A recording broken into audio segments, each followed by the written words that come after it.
And it's a very good morning from the wet tropics of North Queensland, looking a little bit wetter than what I imagined when I looked at the weather forecast yesterday. I knew there would be showers about.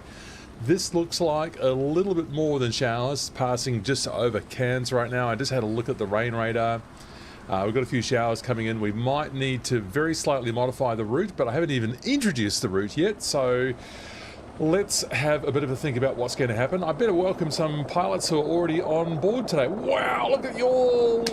Round of applause from me. So happy to see Airwolf, Quasi Archer, Whisper Dark, Binky, Helicopter 5432, Murray, Night Fury, Ungato Bravo. I haven't seen you before. Hello. FHPRA, great to see you. Raycap, Rudy Zarzov, Vulcan 98. Oh, is this your first time joining the stream? You're very welcome. Delta 1 Foxtrot 3 in your MH60. You're just getting right through my camera there. Perfect. Well placed. Charlie is on board as well. Great to see you, Charlie. Tiger Moth 2, who might be in a Huey, I believe. Tiger Moth expressing some love for the original Taugs Hangar 2020 version of the Huey. And there's DJ BMS flying through at high speed. Let's just have a look at some of these machines. Looks like we've got a couple of Bell 222s on board here. That's my red and white medic one right there. That's the slow profile. Here's the fast profile. How do you get in, James? Well, here come the settings, which I'm just going to paste for you with the bot there. So that's how you get in there. That's how you get in with those settings there. You need to follow every single one of those. Otherwise, it simply won't work. So there's my Bell 222 from Cairns Simulations. Oh, lightning strike. Very, very frightening. And it looks like FHPRA's got the heli simmer livery there. And we've got a bit of a flight of Hueys out in this direction by the look of it. Actually incorrect. That's an S76 Rudy. JB's brought an H130, always a good looking machine. Falcon, looks like you've chosen the 407. Excellent stuff. Alright, bit of a slowdown there already. Chris Lyle, rough landings. Oh, we've got some people down at the other apron at the other end down there. That's okay, no worries, we'll all meet up soon enough. Oh, boy, look at these conditions. This rain is right over us at the moment, isn't it? Well, I'm going to get things started up and we will see what we could do. Mullumboo, I will... there is a flight plan if you wanted to actually load a flight plan. There is one that's just been pasted into the Discord channel. This is the general chat channel. And there's the link for the Discord as well, if that's useful to you or to anyone else. So let's just get down here to my Bell 222. Ungato Bravo spawned in very close there. If you could slew a little bit further off, that'd be nice. But there we go. That looks good here. So the quickest briefing on the route then. So what we currently have is a big rain band right about where I'm just indicating. Is that actually visible on the stream? Yes, it is. A big rain band about where I'm circling here, and it's moving from east to west. So what I was going to do was fly south from the airport. We've got a 12-knot southeasterly coming in, I believe. Is that still the case? It's maybe softened a bit to 9 knots and it's coming from the east. I think that's still okay for a southerly departure from the main runway here. We'll take off from the taxiway. Mullumboo, how can I input the plan file in the EFB? You can just follow us, of course, but if you wanted to do it, Mullumboo, what you do is you go root, load from file, load plan file. I'm just showing you on the screen right now. Load plan file, and then it will go into here. Because there's a couple of custom points, it might not load into things like the PMS 50 GTN 750. Just a common problem which I don't quite know how I'm supposed to solve. If anyone knows how I do my custom waypoints in such a way that they actually go into all of the various GPSs, then let me know. So we'll fly south. We will keep the town on our right and just admire the views there. I was going to take a left turn to come up the coast, but that'll be going into the showers. Proceed up the coast, up to Port Douglas. Go and have a look at Mossman Gorge, fly out the Mossman Gorge, which is a dramatic break in the Great Dividing Range. Look how the towns here, Cairns and Port Douglas, squished right against the ocean. On the right, the Coral Sea, and on the left there in the west, we've got the Australia's Great Dividing Range. So that's makes for some dramatic landscapes going down to those palm-lined beaches, and probably crocodile-lined as well. But anyway, that's Australia for you. We'll fly down another gorge here to cross over the Daintree village. We can maybe refuel, or I can't remember. I'll tell you later on whether we actually land at the Daintree airport over there. Then we go inland to Lakeland, and we'll see a very dramatic change in the landscape. We'll be going from tropical rainforest, eucalypt forest over here into open savannah. We're at Cairns, Yankee Bravo Charlie Sierra, Cairns. So it's on my screen right now. So then from Lakeland we will meet the Normanby River and just follow the Normanby River up this valley here for a while, and then back out to sea again. We could have a look at Mount Cook here if we've still got time, and before landing in Cooktown here. So yeah, the theme is that the Cyclone Narelle has just gone through. Not quite this far south, a bit further north. And so in real life, there's going to be a lot of water in the landscape. There'll be a lot of flights, relief flights, medical evacuations and so forth, medical transports happening in the area. And I thought it'd just be interesting to bring up the helicopters and have a look around.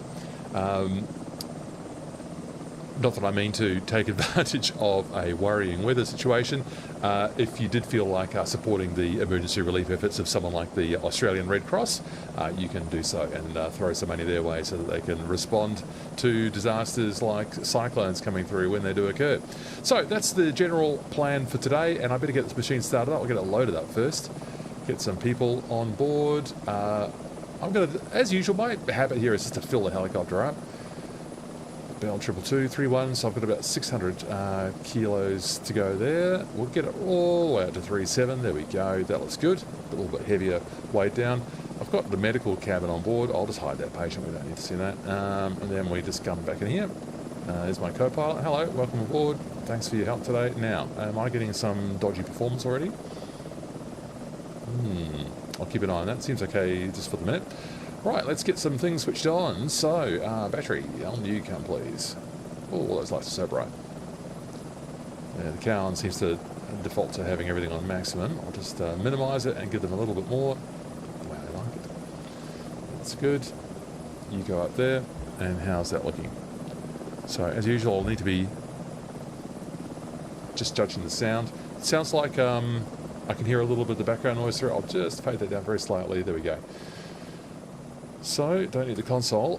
Do need the checklists, which is slightly more complicated than here. What do I need to do in here? I think I need to, we'll just get that altimeter done. Clock set and running, yeah, fine. I'm not going to do all of these tests. I'm just going to abbreviate this. Fuel valve is on. We'll definitely be needing that. Fuel valve is on. And I think we do the fuel prime as well. Yes, we do. And that's going there. I can hear the self-accrested cockatoos calling outside. Already had all those inverters are off. Already had my neighbourhood king parrots come through, spreading that as they are down into Victoria in Australia. And seatbelts off, and hydraulic switches. I actually don't know where the hydraulic switches are in this. I have not, unless they're talking about these breakers up here, which are in. I assume that might be what it is. So the breakers are in, so that's all good.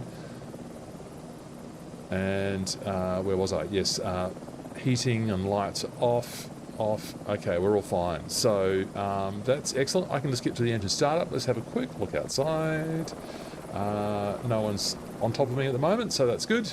All right, that's all on. We can just acknowledge that warning and get these engines started up. So welcome aboard, everyone. For our slightly wet flight up to Cooktown via Lakeland and the Daintree. How exciting, going through one of the world's most ancient forests. You're not sure you're in the right place, James? If you can see a whole bunch of helicopters over on the western apron in the middle, you will know you're in the right place because you'll see us all. You'll need to follow every one of those directions in the settings, otherwise you won't see anything, so that's what you need to do. Seatbelts on. Bing bong. No smoking. Yes, thank you. Anti-cols can come on. Position lights can come on. Rotor blades are clear, I just checked. Rotor brake is off. Now, landing gear switches down because I've got this model down here. Parking brake is on. Throttles back. I do need to just check that these are at 0. No, they're not. They're at 25. I've got a idle release here for all throttles here. Down, and now we're still at 25, so that didn't work. 0, that's better. 0, good. Okay, let's acknowledge those. There you go. Won't be using those GPSs today because of those custom waypoints. Golden Gamer just joined you live. Cairns, Yankee Bravo Charlie Sierra. 2 messages further up in your chat stream there, Golden Gamer. Welcome aboard. Nice to see you again. So, yeah, Mullumboo, the weather is not great. So we are going to maybe have to fly inland to avoid the worst of the showers. Maybe not the safest departure to do because we'll be probably turning right over the town and not left out to sea. So I'll make a call on that very shortly. I'll just get this helicopter started up first. Starting up.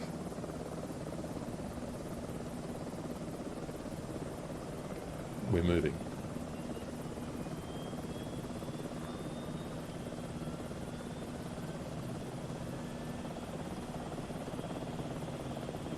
When that temperature comes down, I think I introduce fuel.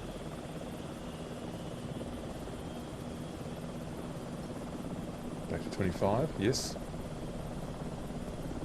Blades moving. Very good. We are moving on the apron at Cairns.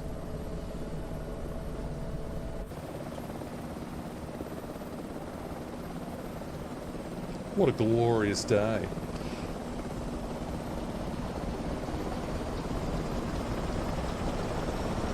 There we go, starting up. Very nice, very nice. All right. Don't hit that alarm. Right. Why? Okay, no, we're fine. That's the RPM. So I'm just surprised it's come up as high as that. It shouldn't have. Yeah, there we go. That's at 25. How do they come back up to full again?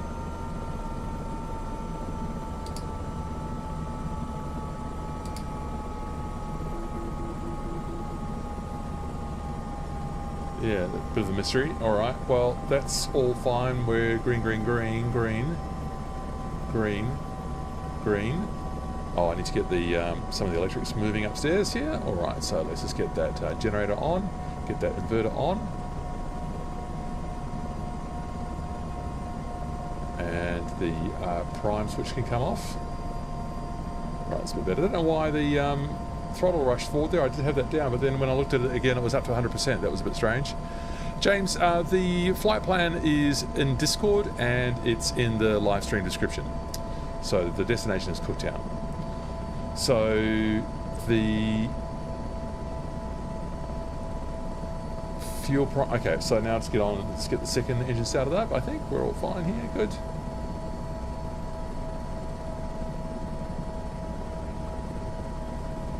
Close those. I'm not going to go. That's a bit easier. And close the little window here. Got it, I think. Tiny click spots. All right. So engine 2 starting up. Introduce fuel. Yeah. I can't believe that's quite right. I think there's something a bit wrong there in the startup procedure on the Bell 222. Just as I just experienced it anyway.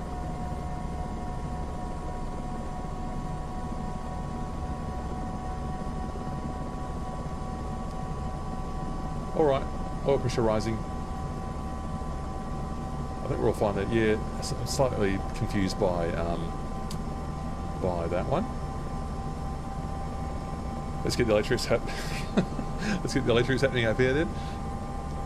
Won't worry about it too much. Electrics going up here. Get that fuel prime off.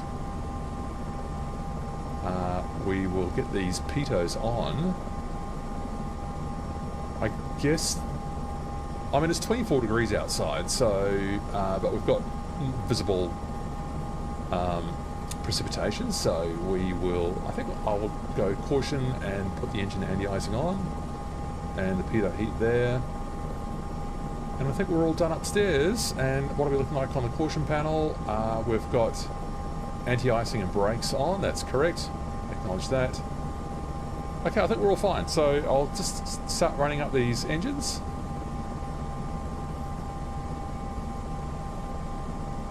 Is that going to work? Here it comes at last. There we go. So just add a little bit of torque in the system there.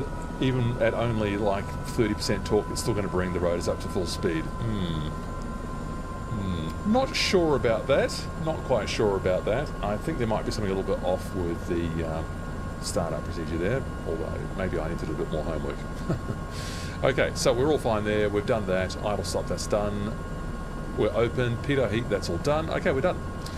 So, back at the flight plan then. So what we were going to do, by the way, we can take off from the taxiway here. So I'll just pop out to the outside view. Very windy, you say, Malibu. Let's have a look. 8 knots from the east-southeast. Not too bad. That's the direction we're taking off into, so that's not too bad. It's less than what we had at Puerto Rico last week. Oh, okay. That is the first time anyone has brought a gyrocopter onto the onto the street. That is brilliant, Viney Hawk. Do you know what? All this time, I still have not actually got around to trying those gyrocopters. Been meaning to. They're fun. Okay, that's good. Oh, look at all these excellent helicopters all lined up, ready to go. Well, you've done a good job parking, people. That might call for a little screenshot before we even get going. Nicely done. So, we are going to need to make a bit of a judgment on this weather. So let me just cheat and look up here with the camera. There's a Jetstar flight leaving over there. And just looking south down here. Oh, it's not great, is it? There's the town in the distance. We'll be turning right, I think. Let me just check the rain radar one more time. Yeah. I think we might need to turn right and climb reasonably steeply. And so we may or may not get down to Mossman Gorge, that being the case. In fact, it looks like there might be quite heavy rain there. So we might need to go around the rain a bit and go inland a bit to get around to Daintree, or else we might end up having to just go direct Lakeland. I'd rather do Daintree. Like if we were doing a relief mission, we would be expecting to actually get to the destination. So, yeah. Well, let's see how we go. I'm going to taxi out to the taxiway, and we can take off to the southeast and have a look at the town. Let's get some wipers going on over here. Haha. All right. Releasing the brakes. Yes. What do I do about that? Do I maybe reduce my graphic settings already? Moving.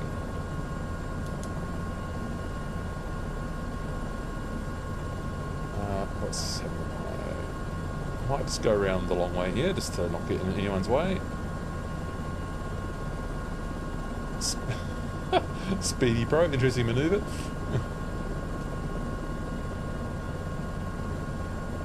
Just going around the long way, people, just so I don't have to collide with any other helicopters. Just trying to get the correct amount of collective and cyclic just to get us moving forward. Hello, Blue Blue. I think I remember your name from a previous one. Nice to see you again.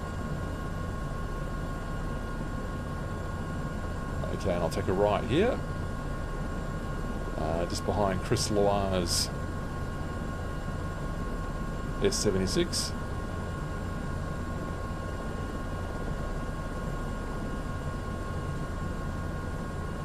Oh yeah, I've got wheels, so I can do what I want. Chris Loire, if you would not mind moving forward a bit there, that'd be just great for me. If you're able to, just move forward a bit. Thank you. There you go.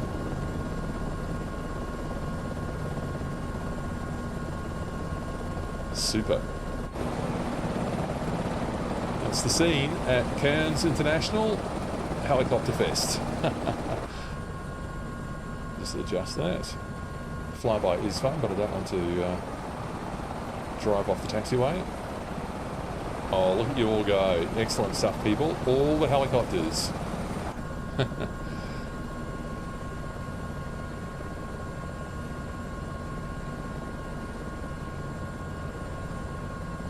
Well, you know, they have just had a cyclone and there's a lot of rain about, and there'll be a lot of water in the landscape.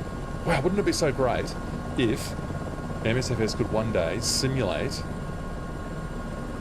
water in the landscape, by which I mean floodwaters. Yeah, sorry Chris, I sort of came to a halt there and you ended up going past, overtaking me. So there's the runway, here's the taxiway I believe, or have I now missed it? No, there it is. Yeah, we'll take off down there.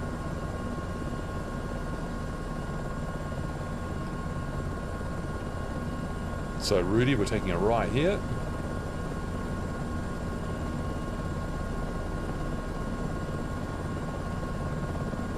So I'll just put, oh, you've got the RACQ livery there, Rudy. Excellent work. That's nice. Pretty nice.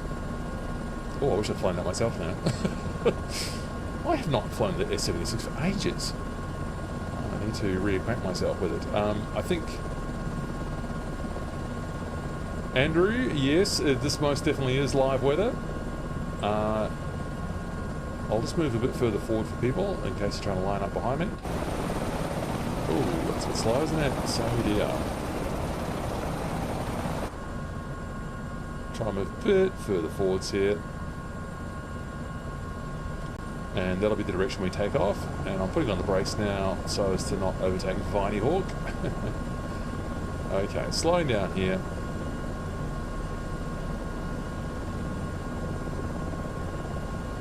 Alright, let's see if there's been any update on this weather. What is this radar looking like?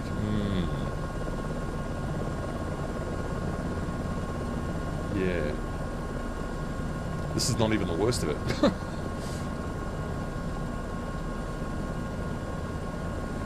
This is not the worst of it. Alright, well we're just going to have to just take a right-hand turn and climb up the hill. Halloween, is Gase working good? Yeah, I think so. Seafront traffic better. Don't know what seafront traffic is. I also use Marinas by Mamu.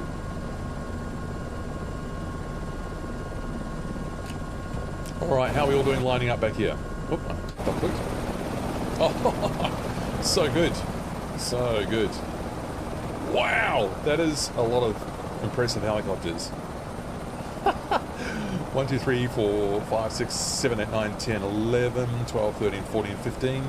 Maybe didn't do the best job of staying on the taxi line there, but there we go. Raycap and JB Vox already hovering there, ready to go. Murray, Speedy, Tiger Moth, Rough Landings, Samurai Brewer. Great name. All right. Let's go. This is... I'm just not quite sure what's going to happen with this rain, so we'll just have to be patient with any eventuality occurring here. Let's just get that over onto temperature, 24. Okay. Brakes off. Rolling forwards. Oh dear. That was not good. That sprung off a bit faster than I expected. I was going to just roll forward slightly and let it rise up slowly, and I failed. Excellent, excellent, excellent. Hello, 43 concurrent viewers. You're so welcome on this wet post-cyclone situation that we find ourselves in Cairns. There's one of the helicopter tour operators down there. I do have the pay-wear scenery in today for Cairns International. Just got lots of nameplates there for the ships in the harbour, so I'll just temporarily turn those off. Well, this is... Yes, Golden Gamer, I do not know what the cloud ceiling is above. If someone just wants to just check the METAR for me and see if they can work out what the ceiling is, that'd be great.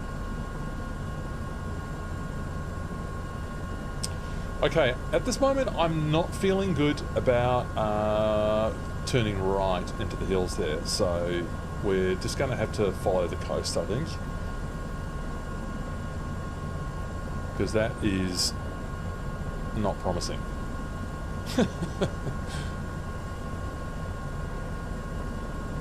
And here's the town of Cairns. Very lovely place to visit. I've got 140 knots happening now. I'm going to slow that down a bit. That's going to be a bit too fast for some of the machines. I'm going to try and cruise at about 115 like I normally do. That normally facilitates people being able to join us. There's the pool. There's some helipads down there as well. Okay, so no, we're not going to go right. We'll have to turn left here and just we'll just have to see what happens. So we'll hug the coast. We'll probably be flying very low, 500 feet. You can fly lower if you want to.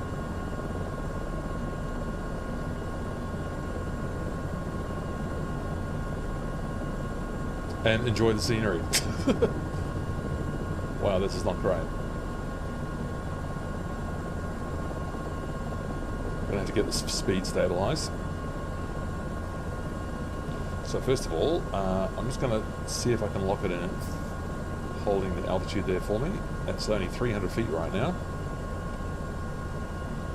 The heading can now hold. And what have we got here? So we're just heading out to sea right now, so I'll just bring the heading bug around a bit over here. There's the coast. I think this might be our best and safest bet in these conditions. I mean, we should never get too surprised when it's rainy in the wet tropics. Head tracking off. That's the airport back in there again, so we're now sort of downwind. 120 knots and falling, so I'll just get that down, see if I can get that at about 115.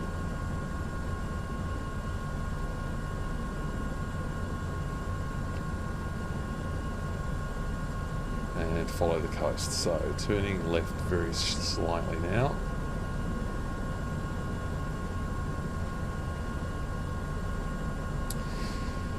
Yes, I was speculating that it might be interesting to turn sort of inland, but it was looking very dense indeed. The cloud situation, that would not have been the safest way to go. Yeah, so the rain radar now showing a very heavy shower coming into Cairns, even heavier than what we just experienced, I think. So Golden Gamer, you think that we might be breaking through the cloud at 6,500 feet? Let's just get on track here, and I'll just have a bit of a think about that, and I'll just stabilize everything here. 120 knots, just coming a little bit more to the left so I can just keep the land in sight. That's what I want. And how am I going there with the... Okay, that's all right. Just checking the checking the level there. Malibu, you're getting turbulence. You're complaining about the wind and the turbulence now. It's Are you flying on that, or is it just from my view here with the FS Realistic bouncing the console around? Or are you experiencing that in your helicopter? It's only 8 knots, isn't it, the wind? It's gone up to 13 knots again, a little bit stronger.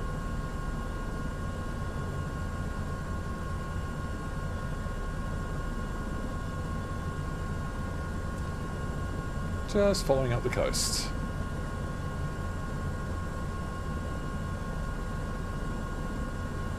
I think this is the correct thing to do, because we've just got side. We can go low, that's good, because we're over the sea, and we can just keep the coast on our left here.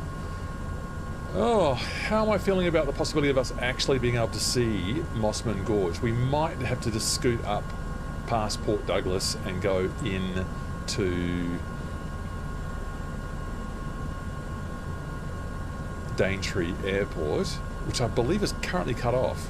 Well, it was a couple of days ago anyway. The Daintree was not crossable, the river. How are you all going here? Oh, I've still got the gear down. How about I put that gear up? How's that for a crazy idea? There we go. That's better, isn't it?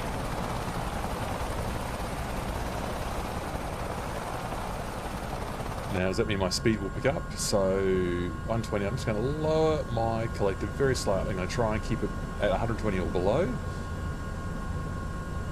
And a slight left turn. DJ, as usual, giving us a masterclass in formation flying. Might have a better view of you today outside my window.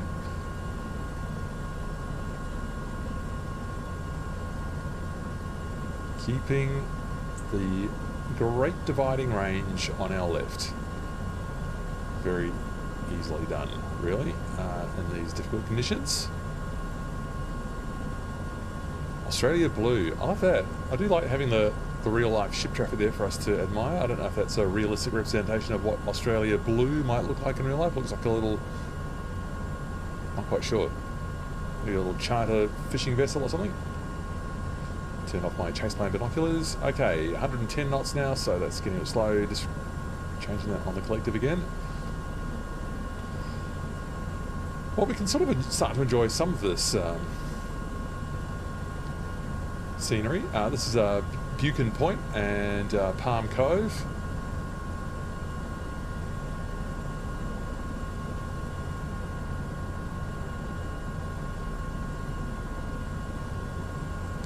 Mullumboo, you think your FS Realistic might be bouncing around a bit too much.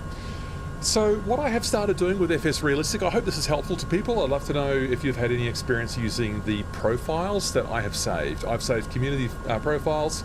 The name is, of course, under Matthew Let's Fly. And I do tend to wind back the features. I think a little bit goes a long way. So you can see the panel here is just bouncing around a little bit now. I think that's nice. Palm Cove. Beautiful. Good flying, DJ. In your... Oh, you're in the 222 as well today. Excellent. Oh, it's a sleek looking machine, isn't it? That's a sleek looking machine. So my concept with the sounds is that you want them to be just above the defaults in the aircraft there.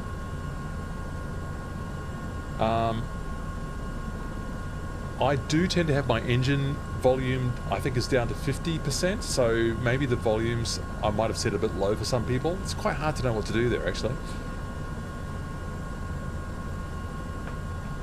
Which machine are you in, Mullumboo? Because I may not have done your one yet. I just do them as I fly them. For instance, I saved a Bell 222 one last night after I adjusted this one. 25 degrees, proper tropical shower.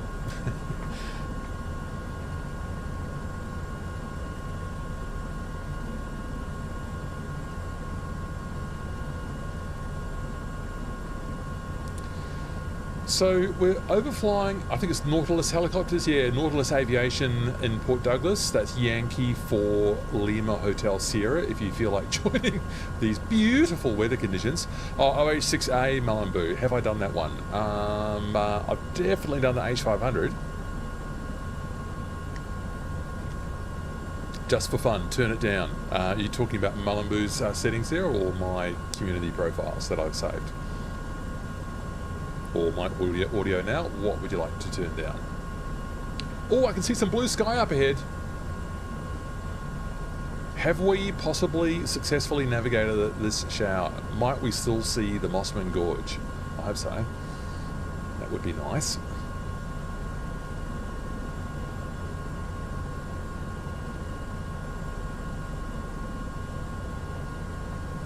Just turn inland again very slightly. Lost my speed, just under 120, that's good. Yeah, sorry, so I've not done the OH6A yet. So I've done the 500, but it's a different helicopter, so therefore it saves as a different profile. That's the way that works. Oh, looky look, that looks great. I'm actually sort of enjoying this weather. I'm glad we've done this. I mean, I do try to select for a bit of a weird TAA shadow stretching off behind me. I do like to, of course, choose places that have nice weather, but then on the other hand, I was just inspired by the fact that we've just had the cyclone pass through far north Queensland, and it would be just interesting to experience this today, see what it's like. There are flights operating in this area today, doing relief work, no doubt. Be very busy for pilots, I imagine, in these challenging conditions. So yeah, here we have a rainforest over here on our left. Aussie Coffee Bean, good morning. Waking up to the Matthew Crawford Let's Fly show. Coming to you live from far north Queensland. Stormy far north Queensland. Let's just not fly into the headland there. I can see some blue sky, I think. Or is it just like sky that's not completely grey? I'm at 110 knots, says Malibu. I can't catch you guys. I will slow to 110.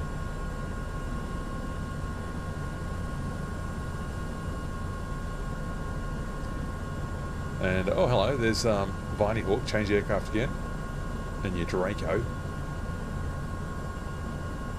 So I'm just going to let some of the slow ones catch up a little bit here. So that's 100 knots now. I'll actually just see if I can keep it at about 105.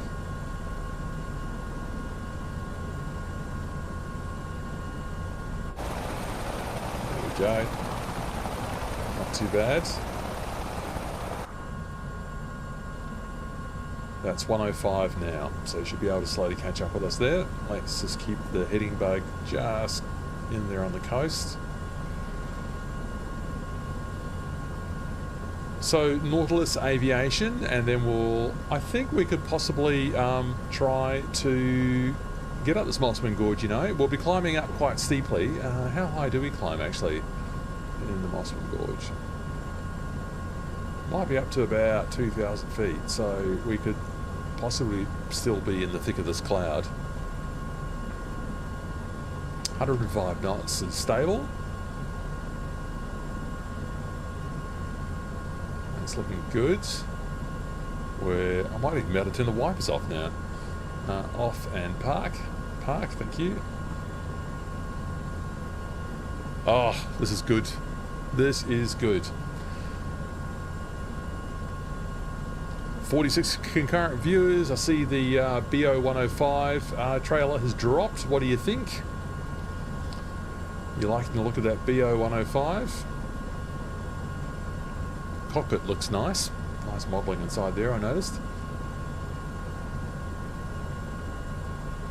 Jace is in queue to pick it up when it comes out. So 2,000 feet is below the cloud base by about 600 feet, says Golden Gamer. I can see sun on the landscape up ahead here. Of course, MSFS will represent the clouds differently for each one of us.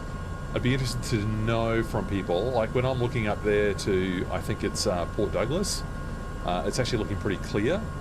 So does anyone else want to tell me that it's completely blackened in with cloud? Jace reports it's getting brighter as well. So I think we could go and have a look at the Mossman Gorge. So I'm going to overfly Nautilus Aviation over here, in case you want to join. I'll need to climb up a little bit, people, so I've got a bit slow now. So I'll take off altitude hold. We'll just pull a bit more collective here. Turn slightly. It's nice and easy with this automated helicopter. So I'll maybe get up to about 700 initially. Merest suggestion on the cyclic. I'll hold that altitude there, please. I've got a bit slow again, so hopefully we've managed to catch up now.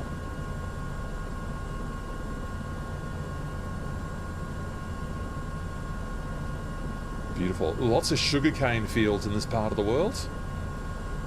See all the old rails systems running through some of the towns there for them to get all the cane out of the place.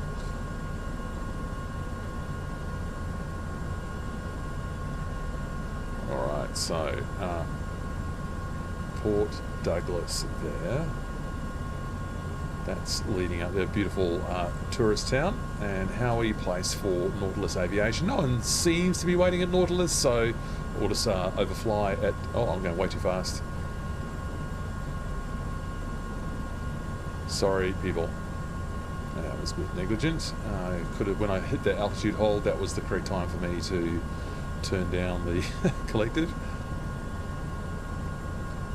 Yeah, Golden Gamer, you're welcome to look ahead if you like. The weather will be represented differently for each person anyway, so we can't completely control for it, but I'd welcome a bit of extra intelligence there if you feel like providing it.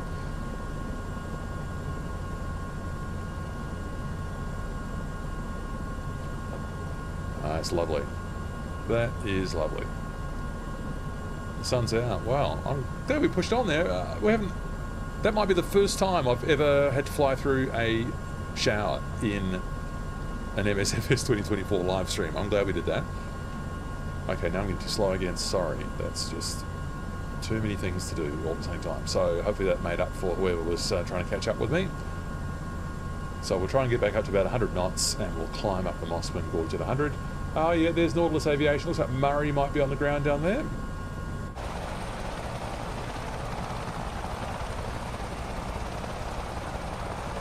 There we go, beautiful stuff. So, 100 knots.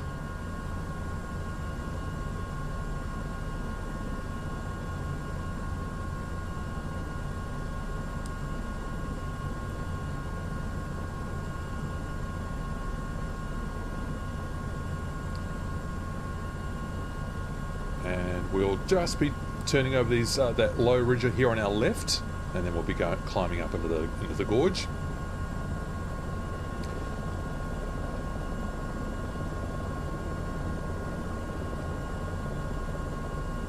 Yeah, Mossman, just a dramatic gorge, just cut into the Great Dividing Range, flowing down to the Coral Sea down here. Significant location for the local indigenous peoples, the Kuku-Yalanji. Hello.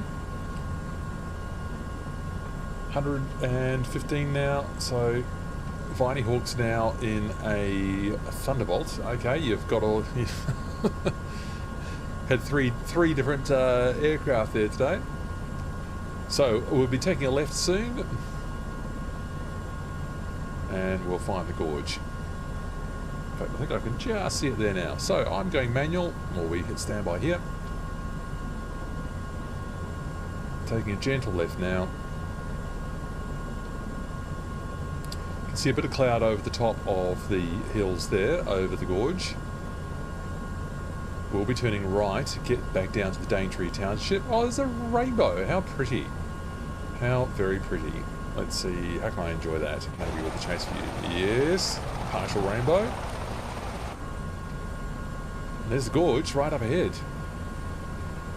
100 knots. 850 feet now.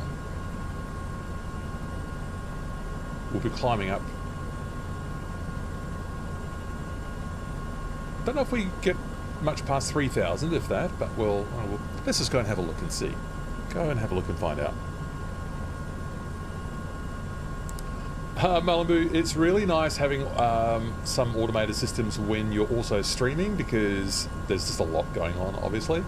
I've got to say though, possibly when I'm flying manual helicopters, I might be a bit better with maintaining speed, because you tend to, how can I explain this? Once you've got it all trimmed up, it just kind of flies itself, you know, in a manual helicopter, and just the amount of energy that's being imparted through your settings that you use to get there in the first place, it will just tend to hold. And we'll just move slowly. I mean, we do have excellent flyers like DJ, who's doing some excellent formation flying, as he always does. Well done.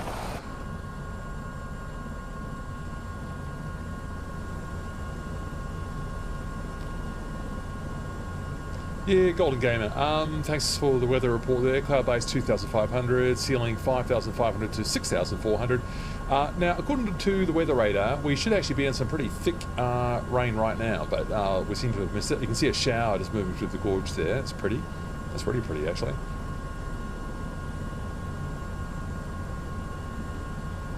So we're probably going to be climbing up into some of that stuff over there on our right. Oh, that's lovely. That is lovely. You would not be doing this in real life, I wouldn't have thought. Unless you really knew what you were doing.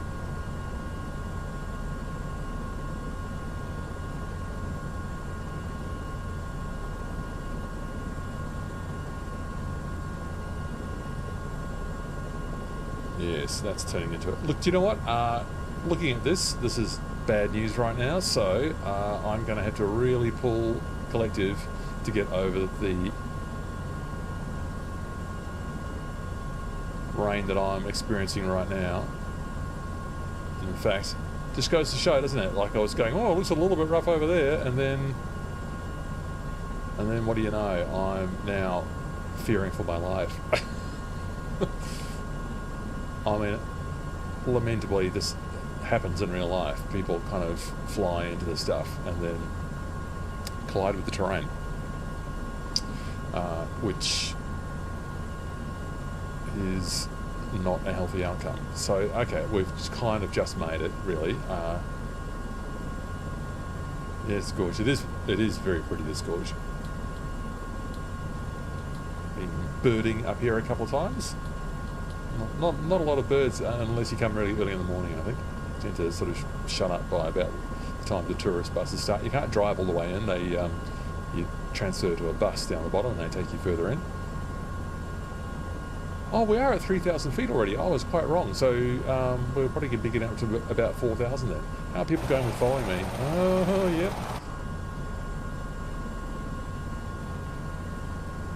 Enjoying the rainbow. Lovely. Good one, Normanby.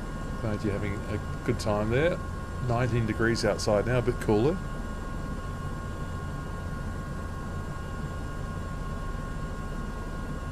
It's looking kind of sketchy. Yes. Yeah. You wouldn't want to do that in real life. That was a bit silly. It just changed so quickly, which is what they all say, right? It's like, oh, it looked fine when I went in. Famous last words. Yeah.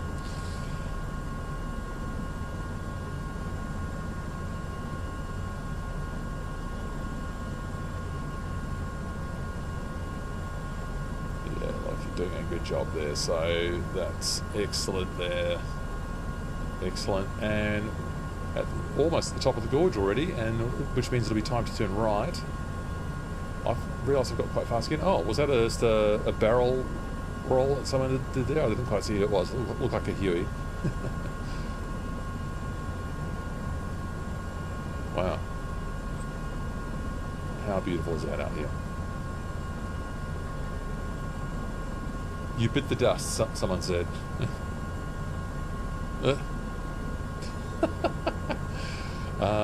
My sympathies, Tiger Moth. If you need to spawn back in, you can do so at Daintree Airport, which is our next stop.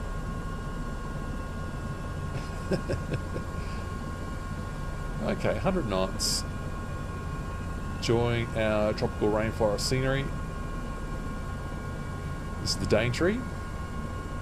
Is it? Is this actually the Daintree here? I suppose it is, because we're heading down to the Daintree Township next. I think one of the most ancient rainforests on the planet.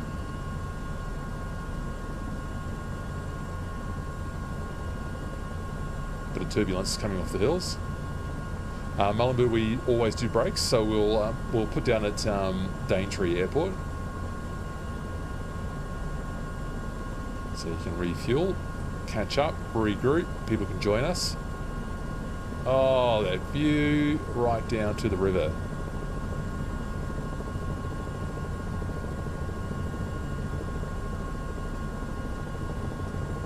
That's great. That is really great. We're going to be going back down to that cloud. So I will lower collective so as to not speed up too much. Nose up, trim slightly. Very positive clicking sound coming from the hat switch on this Orion 2. I actually quite like it.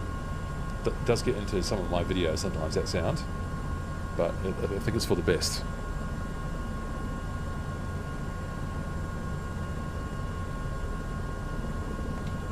Oh, weather just changed, new weather just loaded in, and guess what? It's worse. Fantastic. New weather just came in, and that is not looking good.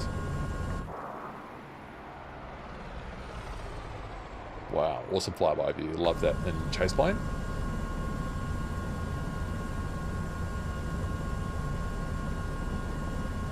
So, 2,700 feet now, descending too fast, Matthew. Slow it down, bring the nose up and the collective down.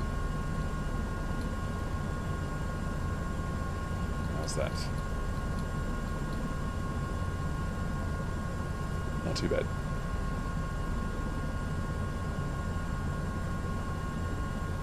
Alright, Jason's going to put you on. Jace, why do you fancy flying the 222 more often? I haven't flown it for a long time, and yeah, it just looks a lot better than I remember it. Yeah, it's quite fun, you know, with that sort of, well, 80s or 90s style instrumentation. I sort of quite like this style of flight deck, where you've got all the sort of the manual options as well as some automated options put in there as well. It's a sleek I'm not a looking fan of glass popping. Oh, you don't prefer the glass screens, Jace? No, old style analog me. That's the way.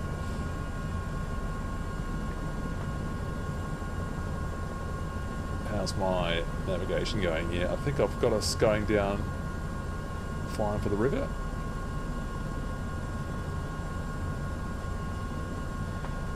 Thank you. I'll check my speed. I've got 100 knots on. What would you... is that too fast or too slow? Okay, I've got 100 knots indicated, so... Jace, did you just say you've got 140 knots indicated? Yeah, exactly, yeah. Let me just check this wind outside. What's happened to the wind here? We're 150 at 9 or 6, so that's not the problem, I don't think. Okay, I can see some hills coming up here. Not sure if this matters, but there's a little bit of lightning up ahead. Yeah, that matters. Oh dear, okay. Oh dear. Yeah, we're right getting down into this thick weather, aren't we? Let's see how we're going. We're still just tracking in for Daintree Airport. Getting a bit of turbulence off the hills.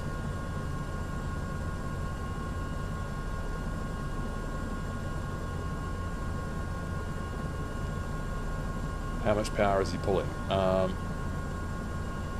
Is that me or someone else? Hello, Andrew. I'm only on 80 knots now.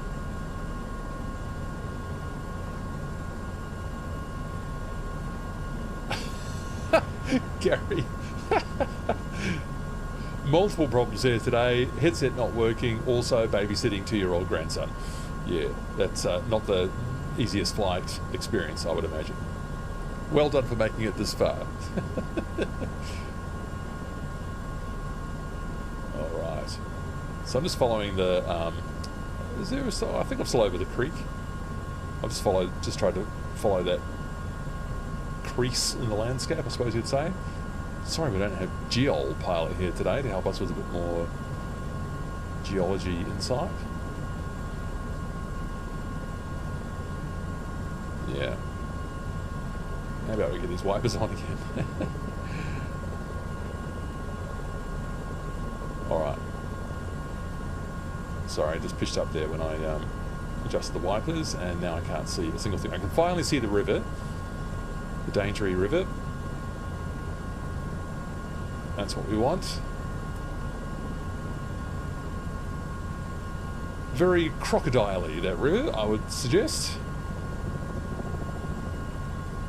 120 knots. Nose up.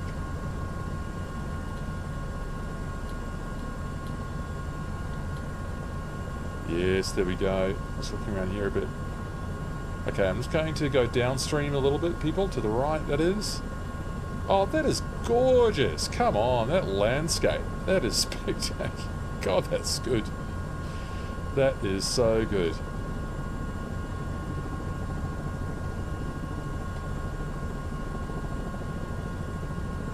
Oh, That is MSFS 2024. I tell you, what a simulator. Let's just get a bit of autopilot happening here, so I can just concentrate on my navigation for a moment. Right, stay. 120 knots and falling. Okay, I think we're okay there for a minute. Head dragging off, and we need to cross over the hills to the left to get up to Daintree Airport. I believe this is all cut off at the moment. I don't know how high this river is right now. Oh, Mullumboo. Wasn't that just so gorgeous when we came down and sort of cut through and found the river here? That was just so lovely. That was that was special. We wouldn't have had that on a clear day. It would have looked very normal. Okay, so Daintree Airport's just over to the left over this little ridge here. So we'll set down there very briefly. What did I actually put in the flight plan?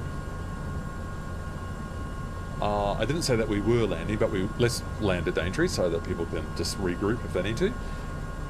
So, in order to facilitate that, so Daintree is I think it's just a dirt strip. No, it's a bit more than that actually. I think it might be a proper grass strip. So we'll just stand by here and we'll go over here. Coming up here a bit more. Oh, it's not even a navigraph. Oh well.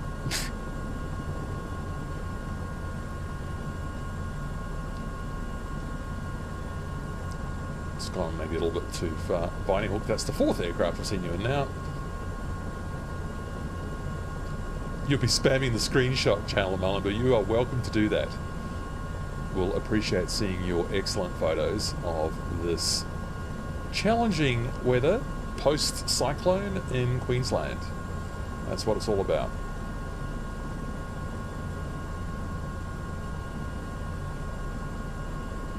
That's what it's all about. So, epic flight. Thanks, Andrew. Let's zoom in here. I don't know that I'm actually even going to be able to see this airport at this rate. So I'm at 1,500 feet. Yes, to your left, big strip. All right, I'm completely not snowed in. I've got I've got a complete grey out at the moment. Is that it down there? Oh, Murray is at it. Okay, there's the strip. We're flying overhead, so I'm going to do a kind of a right 270 to bring myself in for that. I'm going way too fast. Am I on standby here? I need to reset this trim, don't I? Whoa.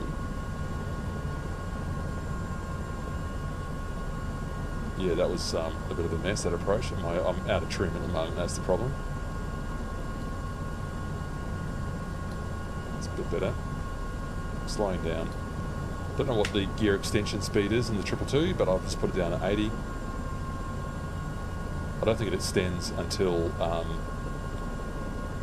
it needs to, or it can. There it is now, I think. Just acknowledge that. The brake is off, that's what I want.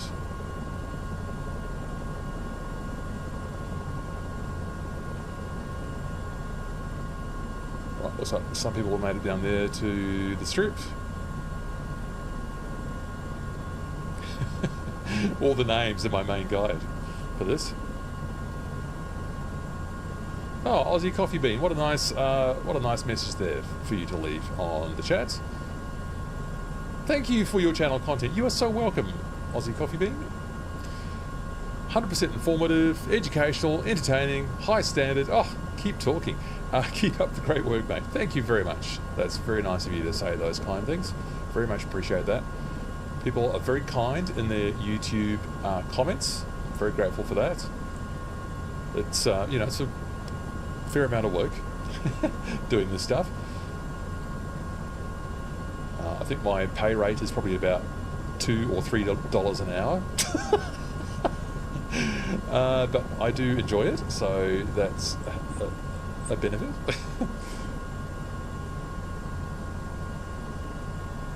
Samurai Brewer, I'm just coming in for you there. I've got 60 knots on now. I will just go off to the side there. Maybe we're Bunkfoss and Murray out.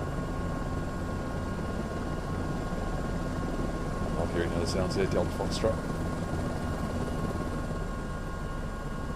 40 knots, slowing down, nose up, collective up slightly, slowing down.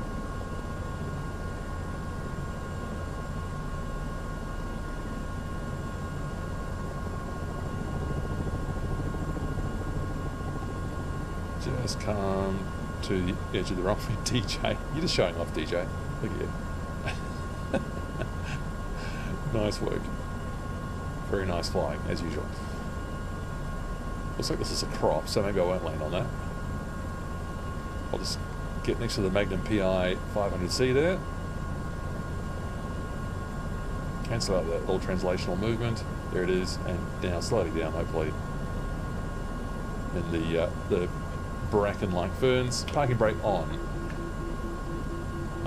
We'll just turn these wipers off. We'll acknowledge that alarm. And I'll idle it. And in fact, I'm going to fill up my water bottle, so that sounds like a good opportunity for a break. So we'll just make sure that it's not going to go through 25%. 25, that's good. And so we'll pop outside. Maybe find a nicer view than that. And that even. What shall I do here? I'll just come up here. Zoom out. And we'll enjoy all the helicopter activity while I take a very short break. A couple more comments to deal with. Got to go. Oh, you can fly whatever you like. You can fly whatever you like. I just know. Just nuts. Every time I looked, it was a different aircraft. Gary Duggan, model matching seems quite good today, unlike on some of the other channels. Well, I guess my model matching has benefited by the fact that I think I've got almost every helicopter, so that helps. Of course, for other people, your mileage will vary. So if you don't have the Bell 222, like I do, then you might see something else which is frustrating, like a 737. It'd be much better, of course, if they could match a generic helicopter with a helicopter that you don't have, or better yet, maybe stream in a. I'll put you onto the channel there. Was that Whisper Dark? Go ahead. Yeah, sorry. The Asobo does have a generic 222, which I'm seeing a lot of today. Oh, okay. Oh, a generic 222 Asobo. Right. That is very interesting. Very interesting. Okay, I wasn't aware of that, so thanks for that little bit of intelligence. Good. Okay, all right, well, let's take a quick break here, and I will see you back real soon.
All right, let's see what we can do here. How's the scene here looking? Oh, very good, very good. Viney Hawks just kept the. Oh, there's a fifth, a fifth aircraft now. Whew. All right, so let's get this back up. How's my fuel going here? Fuel quantity actually has come down a lot. This is chewing far too much fuel at the moment. It's ridiculous, really. Ridiculous. Just get a little bit onto these throttles here, and they'll pick up the rotor again. So I'll just cheat and put some fuel in. This is crazy. What is going on? Flight performances, fuel. Okay, that's 27% that I used just on that short part of the flight. I don't know. Maybe I overreacted. Don't know. Seems a lot to me. So let me just have a quick think about this. We have got Thornton Peak just to our northwest, one of the tallest peaks in Queensland, just to the northwest. So there is like a nice strip that would facilitate us doing a group landing on, but the rain might not be ideal. So let me just get another update on the rain radar. It actually looks like it might work, but I don't know about the cloud. So we will climb up to Mount Thornton. If it's not terrible, I'll put down there. I am conscious that other people will get different rain than me, so we'll just have to see how it goes. So how's this engine coming along here? Bring these further up. They're all the way up now. Yep. Full. Break off. Edging forward. I'll get back onto the runway and take off to southeast, and I will do a turn, I think, to the right to get us back up to is that DJ? Yeah, if you if you just let me in there, that'd be great. Good looking aircraft, isn't it? I always go on about that. Nice lineup here. Oh, I'm looking forward to the screenshots, by the way.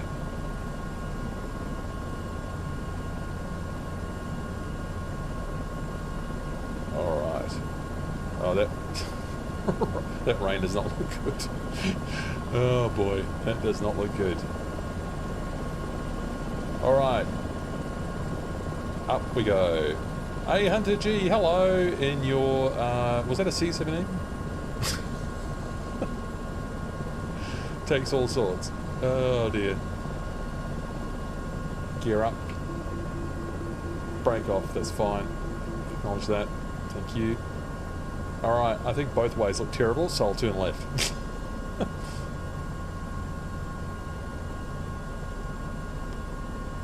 So Thornton Peak's about 4,000 feet.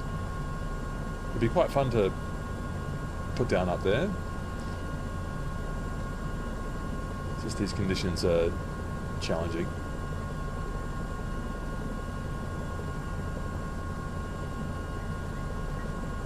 I should have turned right, but anyway. There's the sea again, the Coral Sea. We'll be seeing that when we get back to Cooktown later on.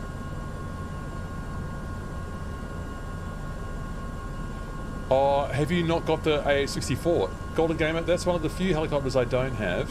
The, what do they call it? The Quick Flight Hunter, or I believe. So we need to turn a bit more left here. Oh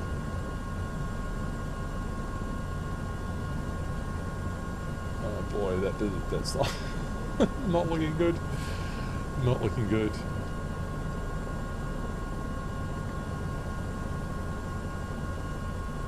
Oh, I cannot see a thing. So, Thornton Peak, not looking too promising. We're going to be exiting this rain, I feel, shortly. The eternal optimist in me. I'm sure we're right at the very edge of it.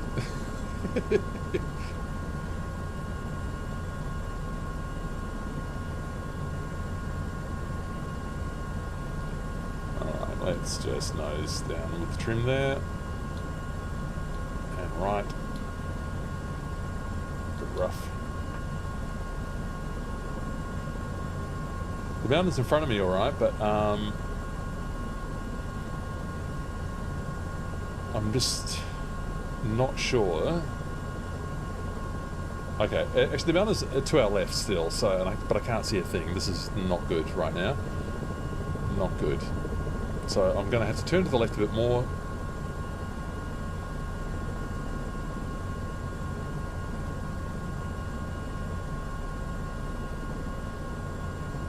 Well, we'll see it when we're almost about to crash into it, I feel, at this rate. I think the peak landing... Okay, I can't see what I'm doing, so let's just try and stabilise everything here, because I was losing height there as well. Not good. So...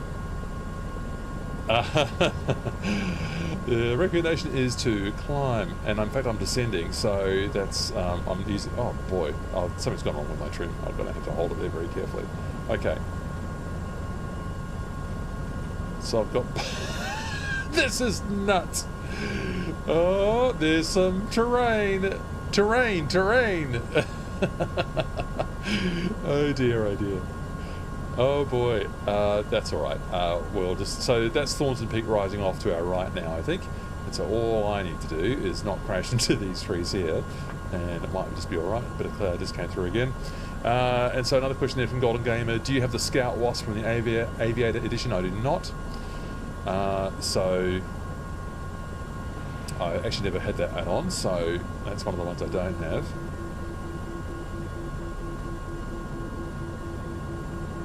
Alright, come on, you can do it. You can do it. Where's my torque? I've got more torque up my sleeve. What are you talking about? Oh, it's a landing gear warning because I'm so low. So I'll acknowledge that.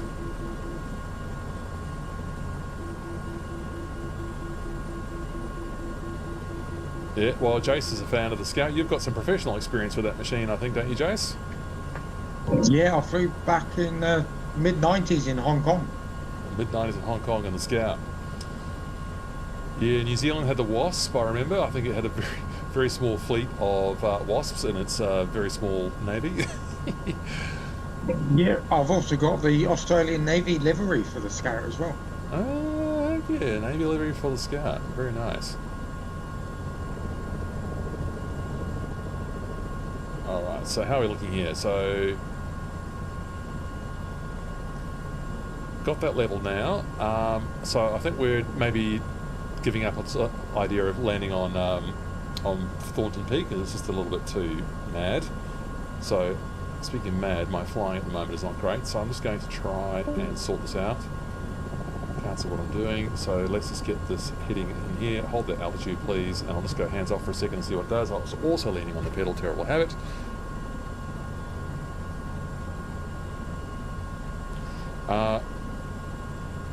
Hello, Raptor Edits. Oh, this... Yeah, well, we'll see.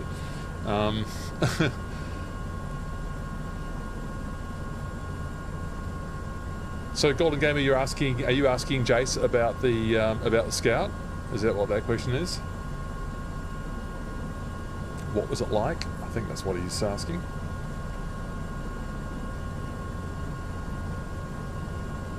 So, 100 knots. I'm steady at 3,000 feet here. I don't think I'm going to fly into any terrain right now. We are surely going to be exiting this cloud and rain as we head up to Lakeland. Oh, there's a small bug that I've just dispatched. Sorry, bug. So, Jace, Golden Gamer's asking, what was the Scout like? It's great to fly. It's very basic, because it was designed in the late 60s. 1960s helicopter, very basic. It's quite a sizable machine. I'm always kind of surprised when I see someone standing next to it. It actually looks like quite a tall and wide helicopter. Would that be fair, Jace, for its length? No, it's actually quite small, believe it or not. Just somehow it looks large. And well, maybe it's because if you ever sit next to a Gazelle, everything next to a Gazelle looks enormous.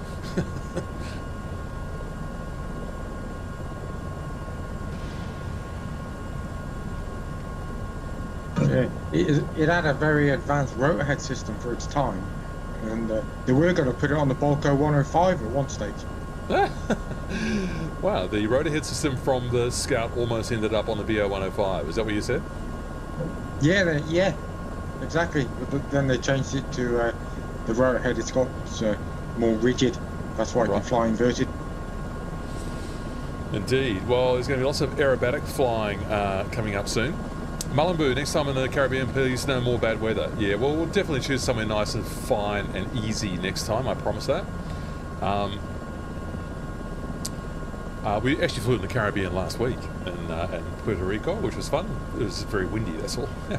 Now, look at the landscape up ahead, people. What do you notice about the landscape? Because I've broken out of the cloud. What do you see? Looks like it gets dry. You got it. So there's a real sharp cutoff here. As we get up into these tablelands, I can turn this wiper off, can't I? Off and park. So as we get through, you can see the landscape out there is completely different. In satellite imagery, you can see how red it is. I think it's farrow soils. Very productive land, I believe. Bora Bora, Mullumboo. Yeah, Bora Bora is fine, but it's pretty small. Like we can fly around Bora Bora in 10 minutes. So I like having a bit more of a journey. So I'll take your advice though. If you've got like a Caribbean, I think would be nice because if you could maybe do a bit of island hopping or something. I'm not sure, but the bits over the sea are a bit less interesting, I suppose. I'll take people's advice. You tell me.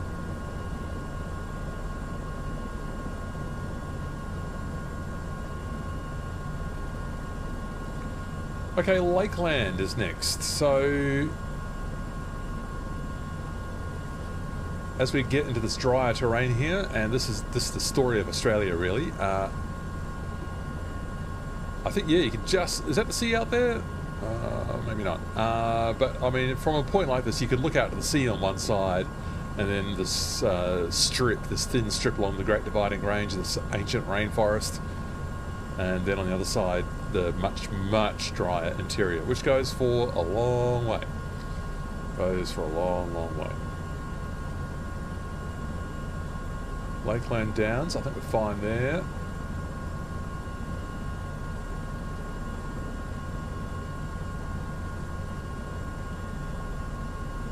Just have a quick check in with the weather or the METAR for Lakeland. More info. So MSFS, it's the Cairns weather though, so I don't know how it models it or whether it does model it. So there's the Cairns weather, which is the nearest available METAR for Lakeland. But we know it's not actually modelling it, right? We know that it's not actually just copying and pasting that weather up there. There's some other kind of modelling that happens in the 2024 weather engine that prevents Lakeland from getting the same rain that's currently down at Cairns, because we can see that, right? So even though the nearest METAR is a long way away and the weather's completely different, it doesn't display that, which is good.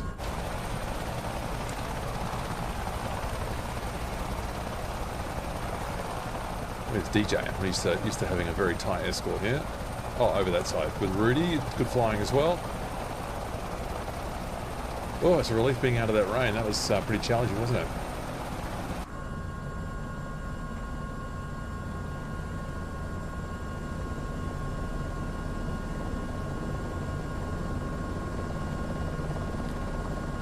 So we can set down at Lakeland. What was the field elevation? I forgot to look. Elevation 895, and so we're at about 3.2 right now. So I'm going to maybe just get down to about 2,500 right now. So I'm going to do that by holding the IAS and lowering the collective. Is that it there already? Oh no, this is the river. Which river is that? Is that the Normanby already? Map says 20 nautical miles from here. 20 nautical miles still so do I still need to get over another range here? Do I still need to get over that range there? Maybe I might just hold it here then, 2,900, or about 2,800 I'll hold it at.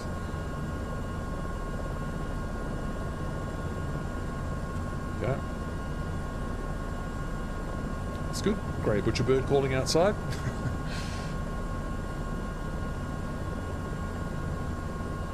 Super. Oh, that's good. That is good. Ooh, wind's picked up a bit here. 24 knots from the southeast. Wonder what it will be like when we get down to Lakeland. There's only one way to find out. And what are those runways there at Lakeland? That doesn't show us, so I believe it's a more or less a north-south runway. So what we want to do is go downwind a bit and do like a left 180 to get down onto it. Oh, that's good, isn't it? That is good.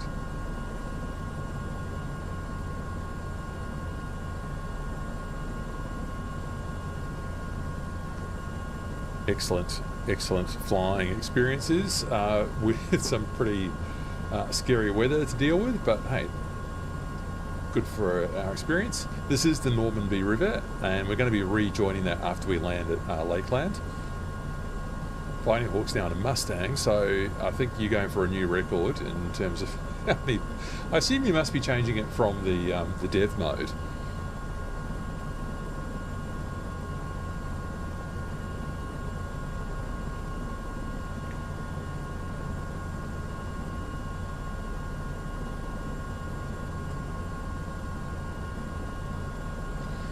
All of my audio worked this week. What a miracle. Everything worked perfect. It's been quite an exercise getting everything working. I've got something called Wavelink in Elgato. It helps you create... Why am I getting an alert there? Oh, because I lost all my speed because I'm completely inattentive. I thought I had the indicated airspeed held. Sorry. Speeding up. God, bad piloting. Crapping on about my audio whilst losing all my airspeed. Yeah, dear oh dear. Yeah, green to this kind of iron soil. You can see how red it is, Malibu, can't you? It's really interesting stuff. So there's 100 knots on now, and how are we going here for direction? Still pretty good.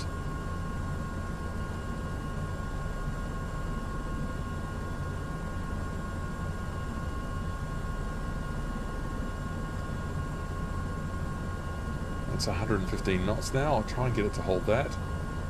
It won't let me hold both altitude and indicated airspeed. It doesn't have collective coupling. So we'll just see if that settles itself down. I might need to lower the collective very slightly to just keep that altitude stable. Wow, these ranges look really ancient and eroded, don't they?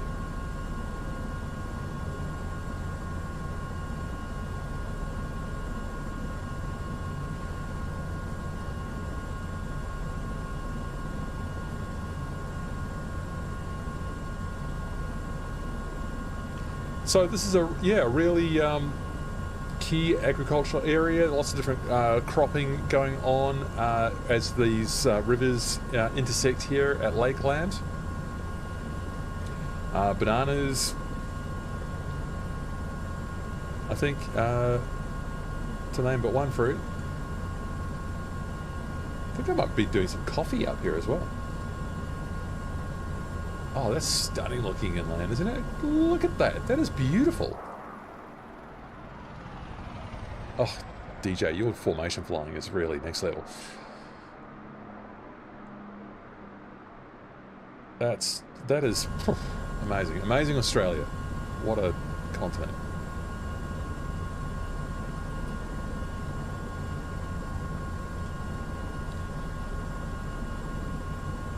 So it looks like I need to come just to the right a bit here, just to the right very slightly to just correct for getting to Lakeland.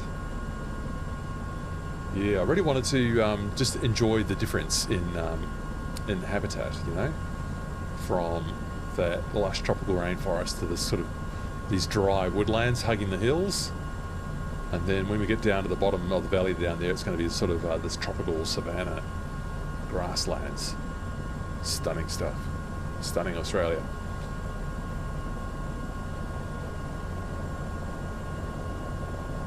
We were just on the edge of it being a bit too early, weren't we? So the sun had only just risen in Cairns when we sort of started there. Oh, that was good.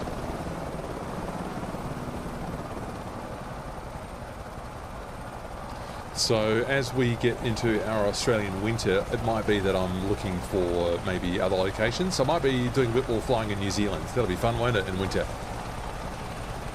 Oh, this landscape. And of course Europe as well. When we get into the northern summer, speculate that we might do some actual real-time flying up in Iceland, Norway, maybe. I imagine it will be light at this time of day. Of course we can just change the time, I'm aware of that. We can do that as well. Oh, so good. Okay, a bit more to the right.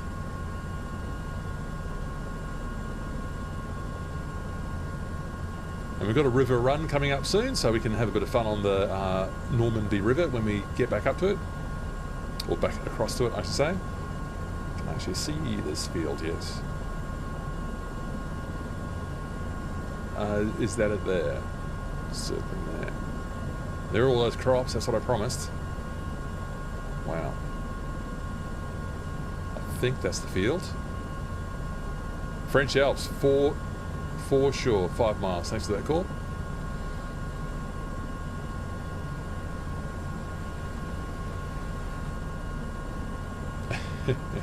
So 120 knots, what did I say, 1,000 feet? So we'll go maybe 2,200 feet. So I will hold IAS and lower collective at this point to reduce some height. So I'll be in sort of a pattern height of about 1,200 feet off the ground for Lakeland Downs. Oh, how pretty. There's that murky showers we got out of.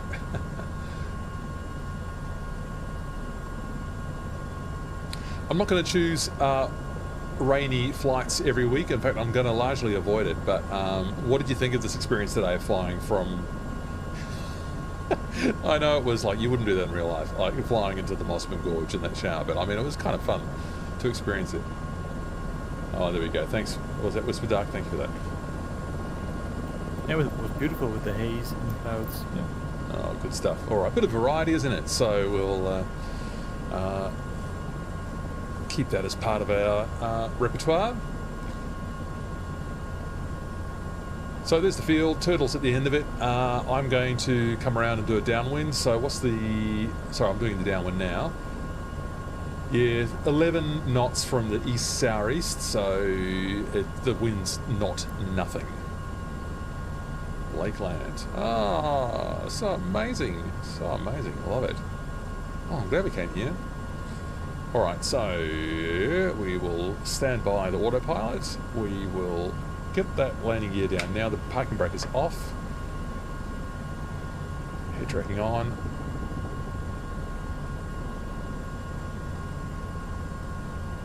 Nose up, collective down.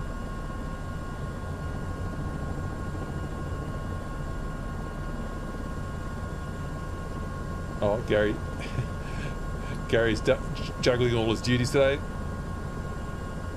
You can come finish it wherever you like. It'll probably be nice and sunny later on. So there's the threshold there. I've got 100 knots on. Lifting the nose a bit more. Using the collective, sorry, the cycling trim. Alright, we can do that. Pay attention to my turn coordination. A bit more left pedal is required here to get around here in a coordinated fashion.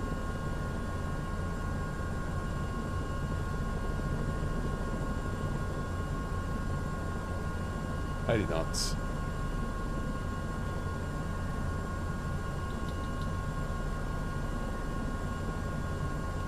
Straight onto the field.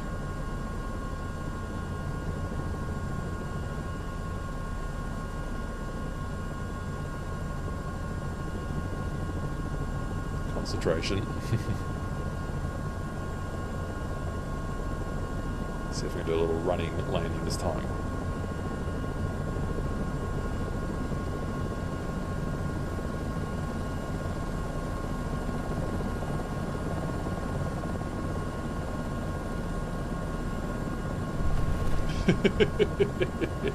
Yeah, maybe a little bit too fast. I don't know what the limit is for the running landing and the 222. I think with the 76, it's more like something like. Woof, that was fast, DJ. I think it's like 50 knots or something, isn't it? In the. Alright, so I just lost my speed there. I'll just get off to the side. Let me go and see if there's anyone up there. Go and join you, Chris Clam Jammer.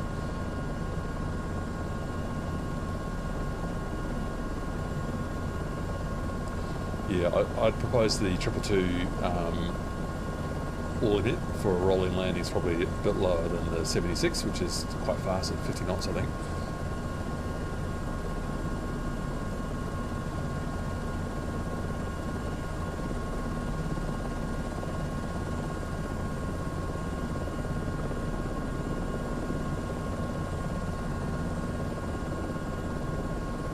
What should we do here? I will use the toe brake and do a tight turn in here. Get beside the 76 and the MH60. Oh, nice colour scheme on that one. Beautiful looking machine. Alright, toe brake and pedal. Bit fast. That was not good. That was not good. That went round a lot faster than what I was going a lot faster than what I realised. Oh, there's the 800G C17 classic. Oh, speed brakes up. Mind the helicopters.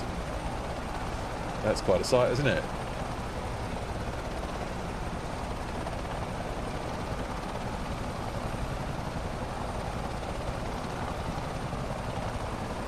You do not get that on every live stream. Dodging the C17s and the H500Cs at Lakeland in beautiful Queensland, Australia. And as what often seems to happen at this point in the stream, I start to get a bit of slowdown around all the different traffic around. So I'll just turn a couple things off here, see how that goes. Brakes on. Good. Let's have a look here about the route. So the time, how long have we been going? Is it 9:06 for me? So that's about right, actually. I think I've done okay with the timing. So we're going to head north and then east to meet the Normanby River, and we'll just follow that for a while, have a bit of fun. Fly then out to the coast. We're going to have a look at Mount Cook. There's one landing pad there, but it's a bit tight. So if someone wants to have a go at landing on there and then getting off so that someone else can try it out, then that's open to you. Oh, a couple of comments there from Andrew. Sorry, I missed that. Halipads in Switzerland. Yeah, all right. Particularly in VR, I bet it is.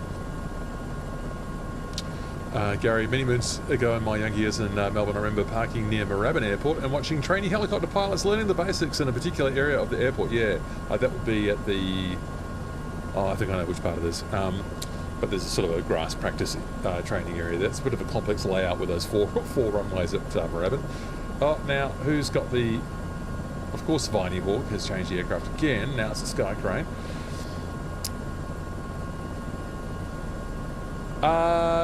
USA PR1, yes, I can use the PMS GTN 750. Yeah, so I can do that with the switch here, and then that will change that. It will just reload again. The only trouble is the... This is so annoying. I wish there was a obvious solution. There probably is an obvious solution. I'm just not aware of it. If I've put custom waypoints in my MSFS 2024 flight plan, it won't load into these. So, I mean, you can just do it manually, of course, and that'll all be fine. Everything else will work. You can load a file and it works well. If you it does work now. Look at that. So yeah, that's Whisper Duck. So yeah, right. So now it's working. What is different from when I did this before?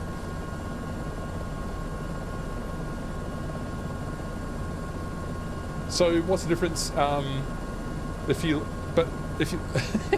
Sorry for my confusion. Whisper Duck. If I have a custom waypoint in my MSFS 2024 flight plan, and I save it, and I load it again, are you saying that that will work? Yeah, that should work. I do it all the time. In fact, I loaded your plan into my helicopter right now, so it's fine. Okay, that is an enduring mystery for me why that didn't work before for me and now does and has worked for you all along. I wonder if I'm doing something wrong somewhere. Don't know.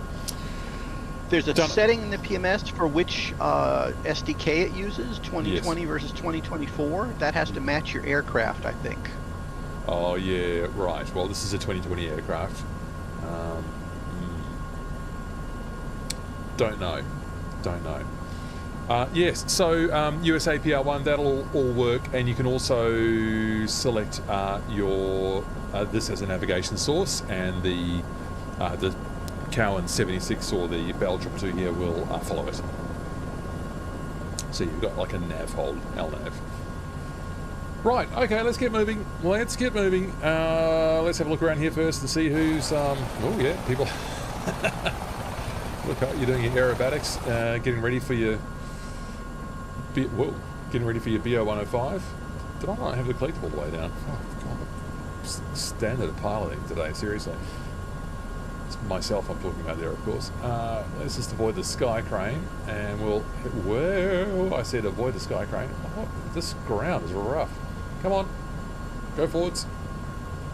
Go forwards. I command you to go forwards. Here we go. Right, that's better.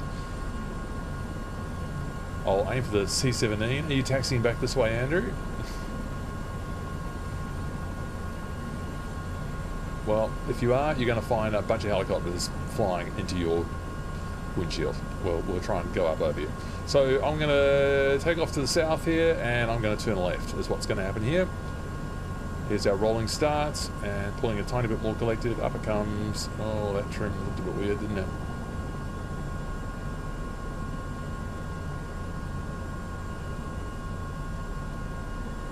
Low pass over the C-17.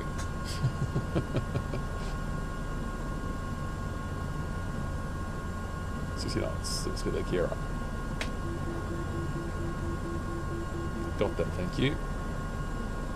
Hello, Andrew. That is a mighty piece of aviation engineering, that is. Woohoo! Oh, enjoying the flyby view and putting it into the ground. Okay, that was close. Right, so off to the left, we'll meet the Normanby River. We'll do a bit of a river run, and then we'll be turning out to the coast again, to Cooktown, and we'll see what the weather's like. Oh, dear.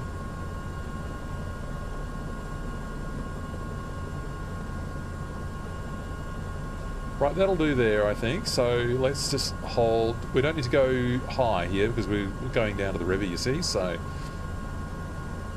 very pretty river it is as well. It's not a deep gorge.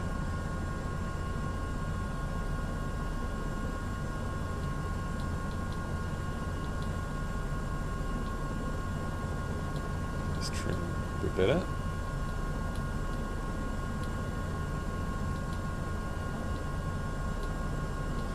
So the other exciting news is that X-Plane 12 is on special, and I have purchased X-Plane 12.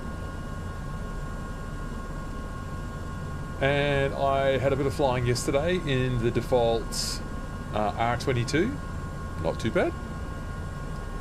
I've got to say, X-Plane 12 is a bit easier to get set up than DCS's. Oh my lord, that actually was, I found so off-putting that I just hardly touched it. I did get that 086A add-on, the freeware one for DCS, and had a little bit of a play with that. But that's about it. So I'm going to have a look at X-Plane. So if I were to buy one helicopter add-on for X-Plane, what should it be? By the way, I think I actually might know what I already want, but I'll welcome your suggestions. There's one that I really, really want.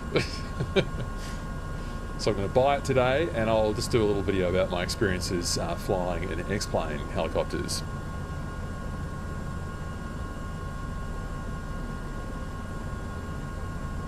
I predict that people are going to like the Huey that you can get in X-Plane, but that's not the one I want. If you were going to add one helicopter to X-Plane 12, what would it be that you would recommend? 115 knots.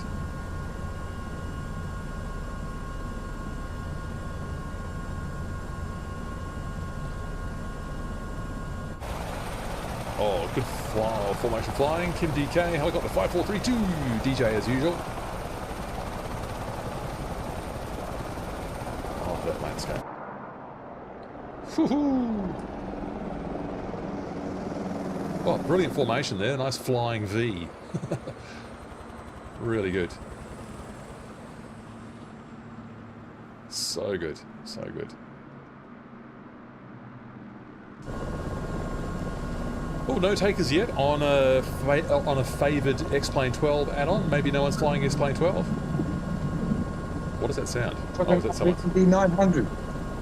Sorry, what was that now, Jace? I think I saw somewhere someone flying in MD900 Notar. Oh, okay, yeah, all right. The Notar MD, yeah. Still not the one I want. Look at me go. I'm asking people to suggest which one they should buy, but I'm going, no, that's not the one. Incorrect. No, but I'm interested to know what people, if people have had experience with a add-on in X-Plane that they really love and that they would like people to try. I generally prefer manual helicopters. Although here I am, completely hands-off, leaving the Bell 222 do all the work here. It's quite nice, especially when you're streaming. You are slowing down a bit, I think. Yeah, I'll sort that out in a second. So here, this is the Normanby. We'll get the speed back up, and yeah, we can just follow the river, people. Low and slow, or low and fast. Let's get a listen standby again. All right, Normanby River, here we come. We're turning left, and we're following the river up north. You can see those clouds on the horizon again. Unfortunately, we're going to be going back into that to get into Cooktown.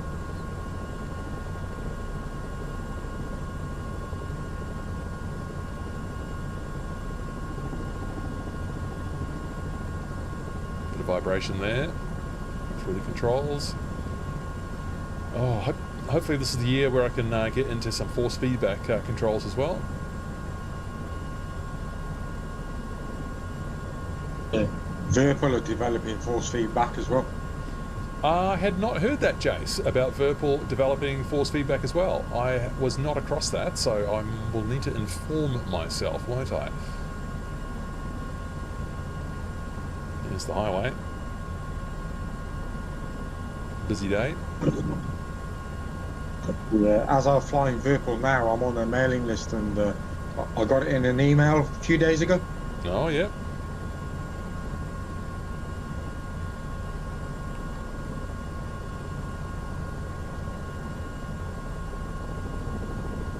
There we go. I don't know, I've invested so much in Verpal, I need to save it for a while. Enjoy it. Yeah. It's not the cheapest hobby, is it? Well, it's cheap if you want it to be, I suppose. You just find the different tools. I mean, someone commented on a video recently, a little bit of a sarcastic comment, I felt, having a go at someone else about talking about the gear that they had purchased. I do try and cater for entry-level controls as well. I would absolutely, if there's any kind of new flight stick that's coming on the market that's at that sort of entry-level range, I will 100% give it a go and demonstrate what it's like in helicopters. I've already got a video. One of my most popular videos is how to fly helicopters with a cheap joystick.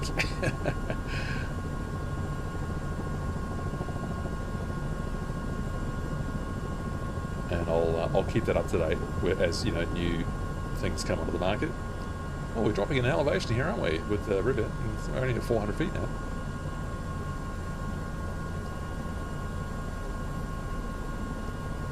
So I believe this flows out to the northwest, the Normanby. I can only imagine that these kind of this vegetation overhanging the river here, it must be, I've seen photos, it looks so pretty.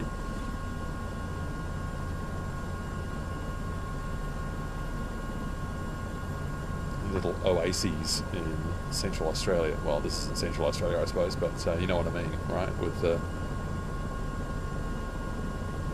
otherwise dry landscape with these watercourses running through. Oh, here we go. Here we go. Atom Toast. X-Plane mentioned. Funny that I just tuned in. Love the AS350, the B2 by Alpine Studio specifically. Atom Toast. That is the one I want.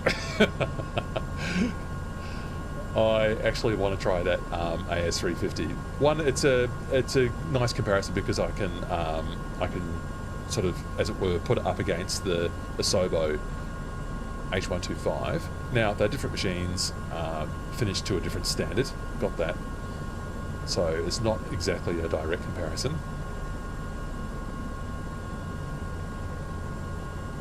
I mean, you got to say those Asobo machines just look so good. Just all the detail, you know, because I've got access to, you know, the under the hood, I suppose, and they exploited everything that they built for the simulator in those machines. And that H125, I don't think I've given it enough credit really. That H125, the detailing on that thing inside MSFS 2024 is spectacular. Well, it's quite convoluted here, the Normanby.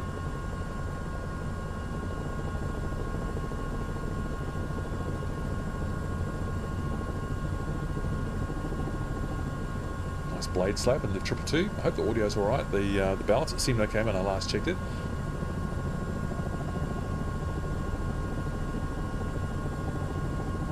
But I'm very interested to check out that Alpine Studio AS350 B2. I like it with a bit more of the manual controls. It's also the first helicopter I ever flew in. Was an AS350 B2 that I think is still flying in Tasmania.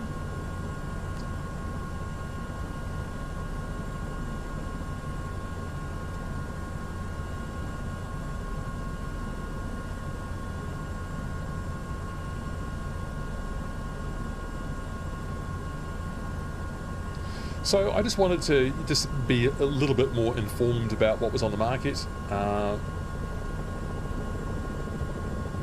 haven't touched X-Plane in possibly 20 years.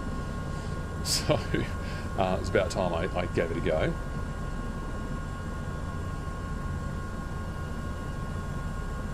Oh yeah, Golden Gamer. Well, could you please get your event suggestions into the event suggestions channel of the Discord, and I'll just put the link up there for anyone who might be watching who might like to join. There it is. I'd welcome you along. You can put your ideas into the event suggestions channel and we'll go there. Some of them I just make up kind of as we go, like this one. I was interested in this one because of the storm that's just passed through, the cyclone that's just passed through Queensland.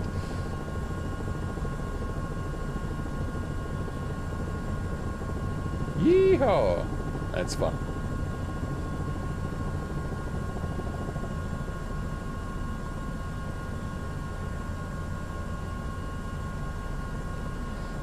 Oh, there's a new Bell 206s there, Atom, from Dreamlabs, yes.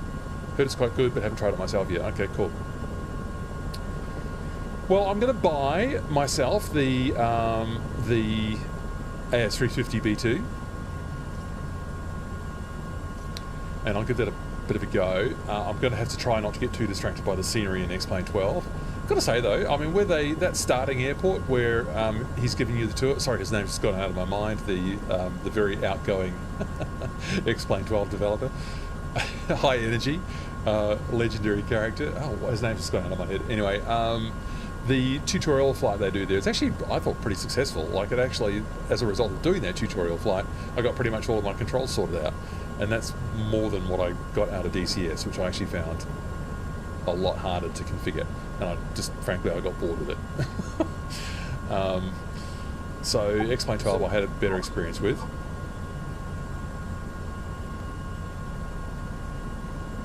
Isn't his name Austin or something? Austin, thank you. Austin Meyer, thank you. It's all back in my head now. Thank you for that. Prompt? Yeah. Wow. He's a high energy. I admire him actually. He's his presentation style I don't think would be for everyone, but he's full of energy as Austin Mind. God, he's been doing it for a long time, hasn't he? X-Plane. Good on him.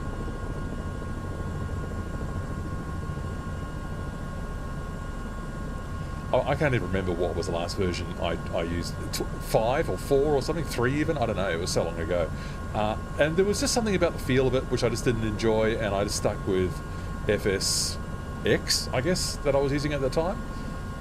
At that particular time.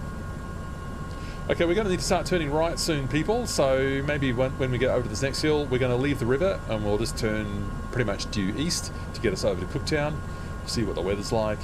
If it's any good, maybe we can land on Mount Cook and admire the view. Look back out to the Coral Sea again.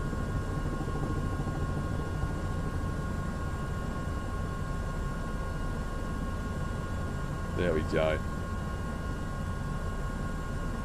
Steve rings. So I am going to start heading off to the east now, people. So we're just going to fly heading 090 pretty much.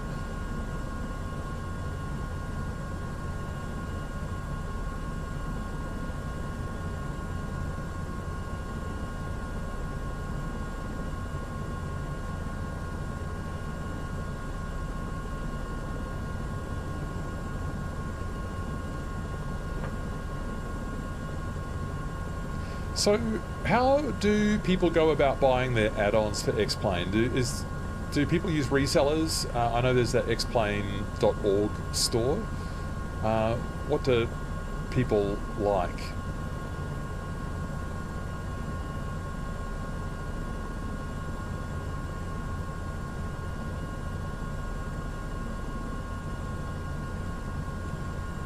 Do you use a store that has an like an updater or anything like that on it, or are you handling it all manually?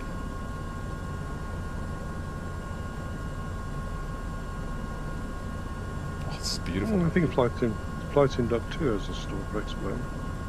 Oh, okay. Flightsim.to as well with a store for X-Plane. Yeah, I've never had reason to explore it because yeah, I've just been using MSFS for so long now. Don't worry, I'm not going to change the channel. I mean, I think, you know, we can agree that Microsoft's kind of got the inside running on the graphics quality and the popularity, the broad appeal, the broad reach, the console compatibility. So I'm going to be sticking with MSFS, but I just wanted to be able to just do a bit of reflection on the state of simulation. What the different tools can offer us, and just to have some fun with some other new add-ons. I just really desire a very high quality AS350. I think that'll be fun. I'm looking forward to that. I'll just get that later on today, after I've gone for a walk and got my coffee. Post-stream, my usual post-stream reward. This is beautiful through here, isn't it? Pretty wide and open, but still lovely.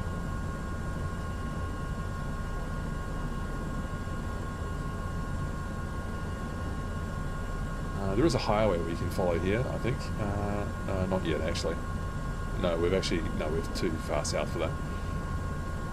I actually changed it. I made the route a bit shorter. I was going to go a bit further north as well and then come back down to Cooktown, but decided against it. Adam Toast, you can make X-Plane quite decent with scenery plugins right now. Just takes some effort. Yeah, I'm probably not going to be making that effort if I'm really sort of quite honest. I'm just going to keep it pretty simple because I'm probably just a bit more interested in the machines than in the scenery. You know, the bulk of my flying is going to remain in MSFS, but I just wanted to try out the simulation of those high end or those high quality payware add-ons. So trying to make X-Plane 12 closer to MSFS in terms of scenery is just not an activity that I'm going to spend a lot of time and money on. So, but you know, your mileage will differ, right? So everyone will have a different view on that.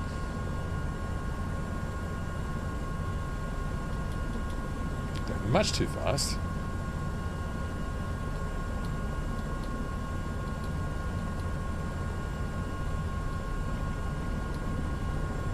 I'm gonna have to bring a faster helicopter next time.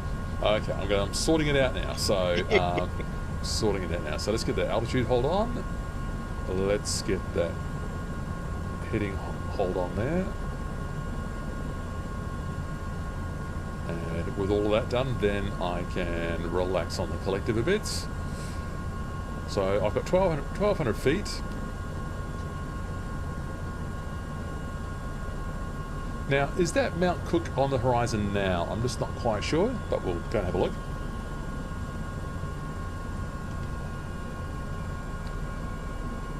Mount Cook is 1,400 feet in elevation, and it's almost kind of like an island because the Coral Sea is right around it. Okay, that's 100 knots now, Matthew. That's too slow, so I'll just try and get that back up to about 115 now. I do not know how Andrew is keeping up that slow in the C-17.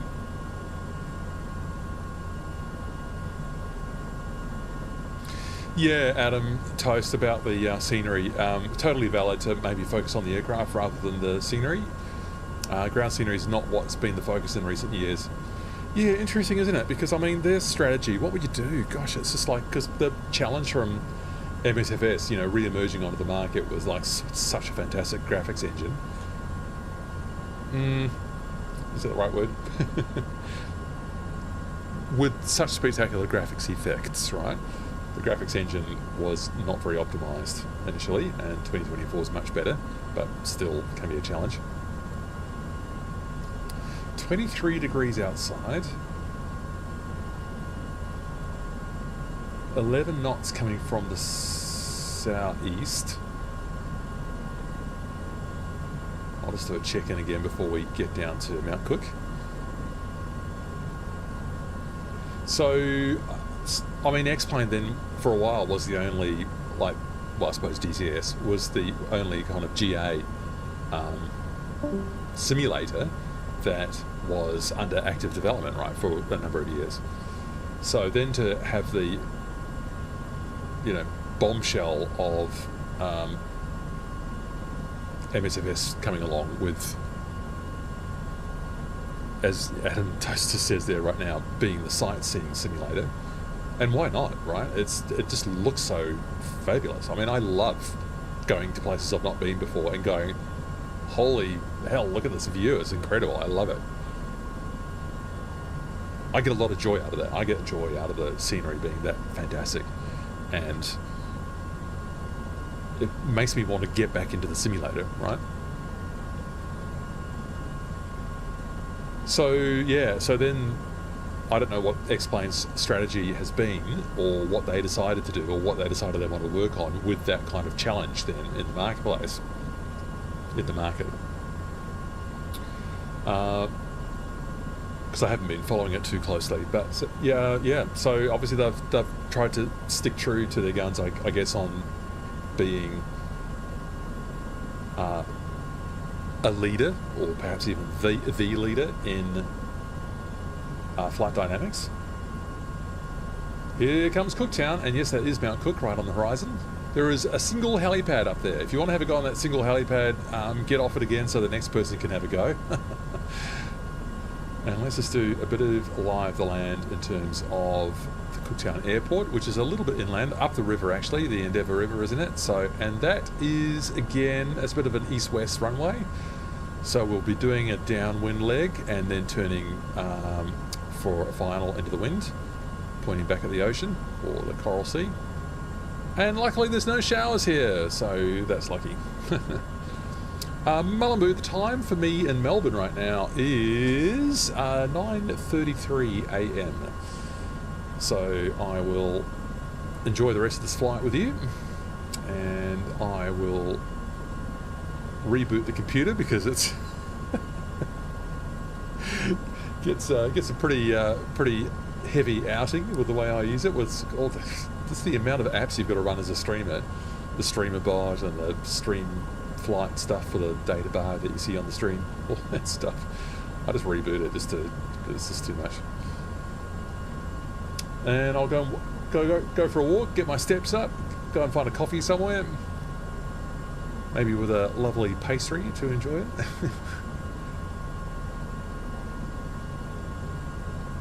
Oh, again, this view right now Look at this formation flight. Good work, people. That's an amazing diamond formation of big helicopters. That is terrific. Well done, JB Vox, DJ, Helicopter, 5432, and Kim DK, I think, were the ones in there. Just this view here and enjoying this, and this... I think it looks so great.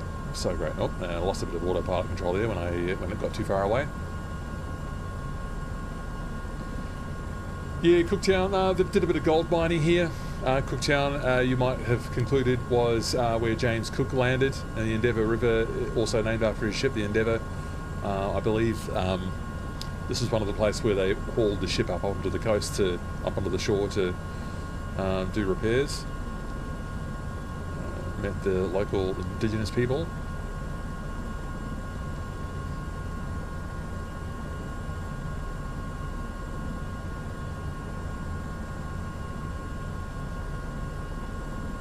It's a real meeting place of different biodiversity here. You know, we've got those that's all the rain that we came out a bunch earlier down on the coast. And then there's that dry stuff behind us that we came out of, that tropical savannah land. And we sort of get this rainforest ribbon along the coast here. Maybe not quite as dense as what it is down at Cairns and what we experienced there. Oh, it's stuck in this one. And that rain. Oof, hard work. So, Bunkfoss, have you found the helipad up there? If you have, let someone else have a go. I will not land at the helipad, but I'll see if I can get a hover so I can monitor your activities there. So how will I achieve that? I will stand by the autopilot. I will nose up. I will collect it down. I will need some aft cyclic trim. That's better.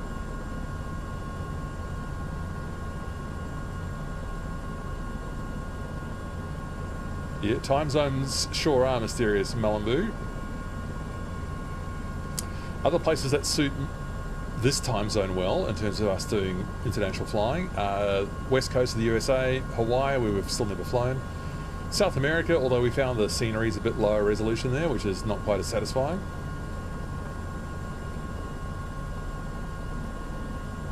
Oh, the Coral Sea looks beautiful. Oh, that looks just... Stop going on about it, Matthew.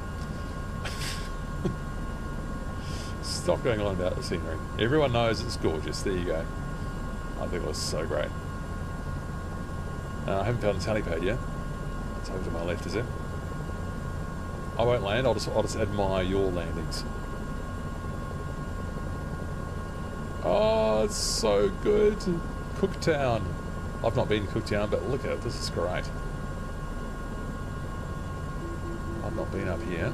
So, okay. To shut that up, I'm going to put my landing gear down. I'll have to acknowledge it as well. There you go.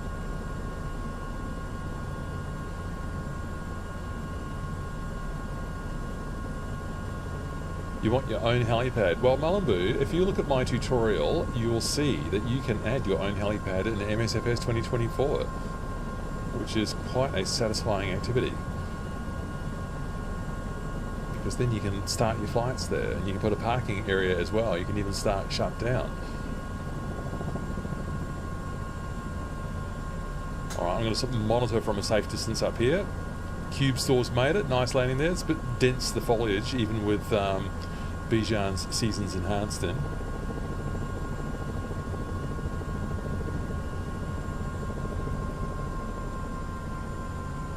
Well done, Cube Store. Who's next? Have you already been on there, Chris? Chris Lyle's going to have a go, I think. Not doing a very good job of keeping the stable. Let's focus out the window here a bit for a moment. See if we can come around. Alright, I'm actually not in a position to view the pad at the moment, so I'll just try and fix this.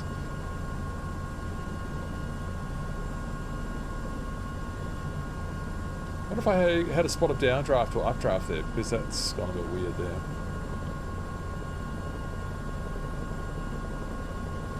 Crystal eyes on the pad. Well done, Chris. Terrible flying from me, by the way. Can't quite figure out what the best way is to monitor this.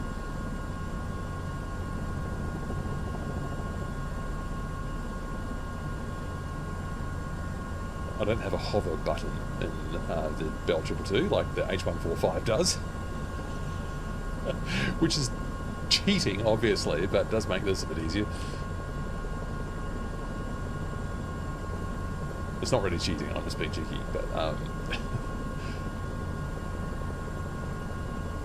using the appropriate tools, that's it, Whisper Dark, thank you.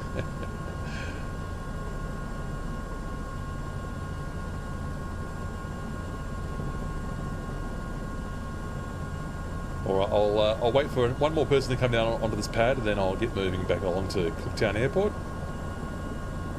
And then we will have had about our usual length of flying together. This scenery is lovely. Loving this. Makes you want to come out here, it really does. Oh, okay, there's a Beluga super transporter now, Viney Hawk, in your 10th aircraft for the flight. There's the pad. I don't see anyone going for it right now. Steve Rings, maybe. So your attitude there looks a bit worrying.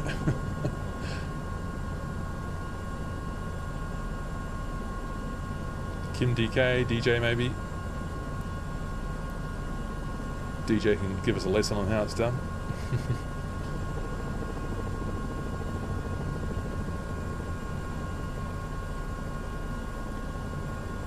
Alright, I'm doing one more orbit of this pad, so if you're going to do your landing there and you want everyone to see it, now's your moment. JB Vox maybe in your H130. It's pretty scary with those trees, doesn't it? Those trees look close and they look tall.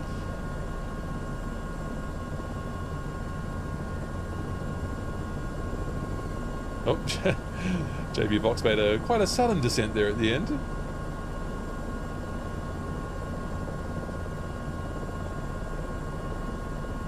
This looks like a job for virtual reality, if I'm honest, looking at that. Well, still, I got to enjoy the view from up here.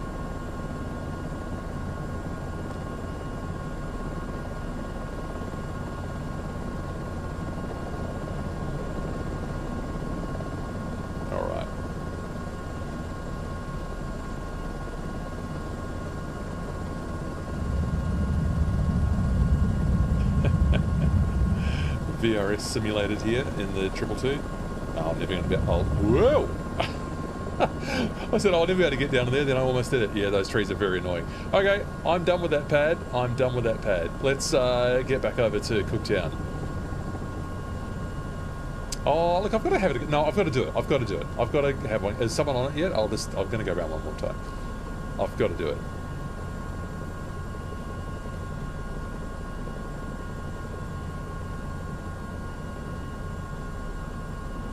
Space Cadet. Oh yeah. Not quite sure what helicopter you've got there. I can't see, it's all in silhouette, but that looked promising.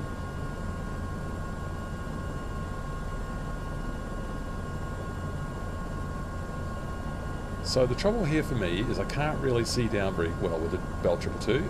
That was terrible. Right, this is the angle you want from here, I think. Although I've got the wind behind me now, don't I? So that's not great. There's a VRS effect just to help ramp up the drama. Landing at Mount Cook, overlooking Cooktown on a helipad that's overgrown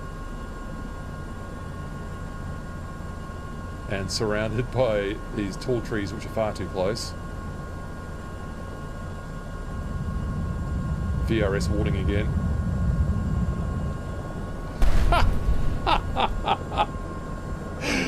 Oh dear. Well, that maybe was not one of my best efforts, but that is a tight helipad. I hope I didn't say anything disparaging about anyone else's efforts here, because that was not ideal. Come along and show us how you think it should be done.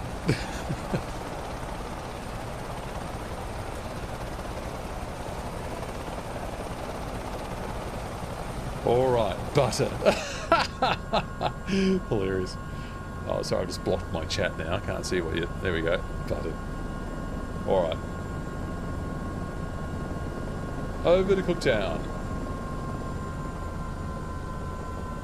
Lifted out like a maniac. Woohoo!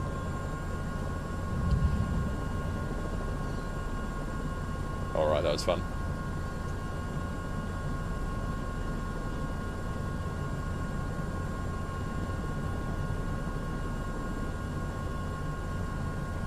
So there's the airport, nice and easy to get back over there. Binoculars, love it. Right, so Endeavour River, Cooktown itself. Hello, Cooktown. It's even got photogrammetry. Can you believe it? What a world. I think that's photogrammetry because I saw a couple of weird looking trees. But the buildings look generic. Maybe I'm wrong. Still looks great. Now I've got my wheels down still. Yes, I do. What's left of them after that rather buttery landing.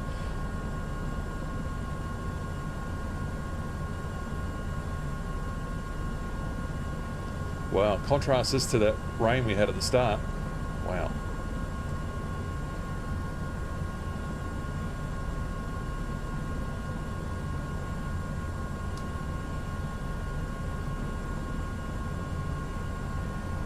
So I'm flying upwind now, downwards I should say, and I will do a 180, a right 180 to get on final.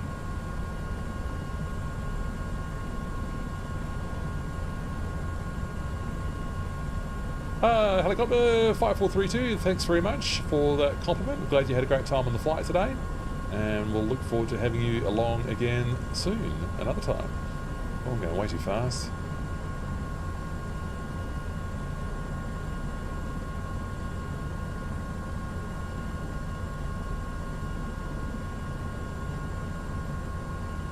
Viney Hawks coming in with the tailwind, no worries. Speedy Pro Binky. I'm going to come and join you down there, people.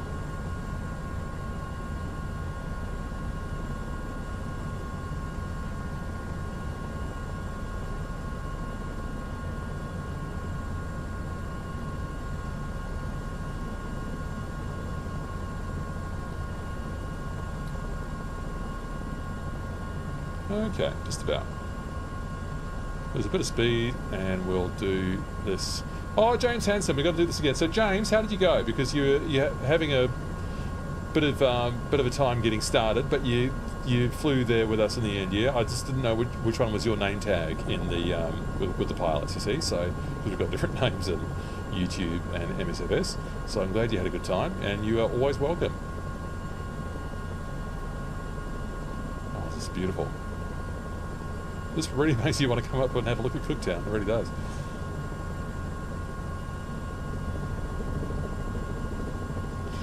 Well, it'd be a long drive even for me in Melbourne. I mean, it takes 2 days to drive to Brisbane from Melbourne, and Cairns, just Cairns, is only halfway. Sorry, Brisbane's only halfway to Cairns from Melbourne. So Australia is huge.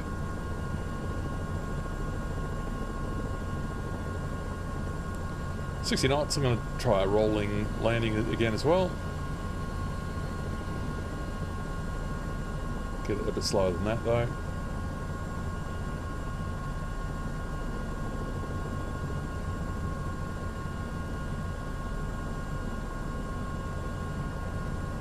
Sorry, looking down the runway.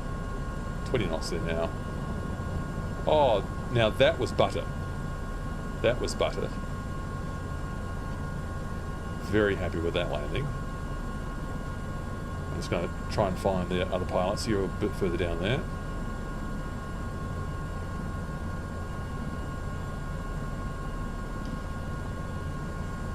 Oh, you're Samurai Brewer. Fantastic. Fantastic. James, well, glad to have you along. I saw you, so I'm glad you saw us. Who was trying to join us last week and just had no end of trouble. I think he got there in the end, but it was just a bit of a nightmare trying to get it all working properly. I'll just scoot under DJ out there.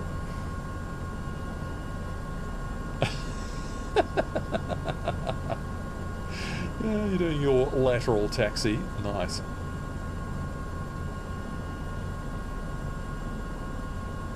Landing lights come off.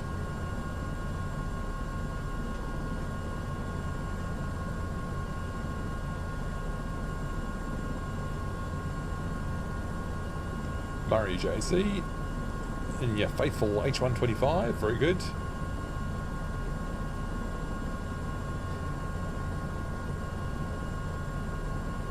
I'll come and join the helicopters down here. What a sight.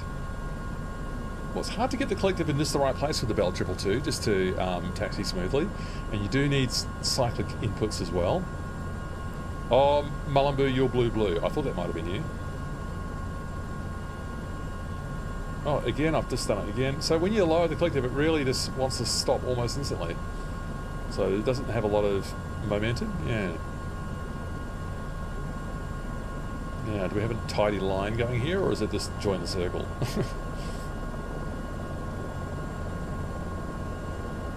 Binky. Oh, aren't you so kind? Oh, Binky, amazing. Thank you so much for your support for the channel. Very... Whoa. So overwhelmed am I with your generosity, I then completely lost control of the helicopter. Very much appreciate your support. It's a bit of work, as you know. This totally got stuck in the scenery there, I think. I had to demonstrate some very poor flying to get that out of there. Let's pull in here. I really love the community aspect of this binky, and what the hell is happening here?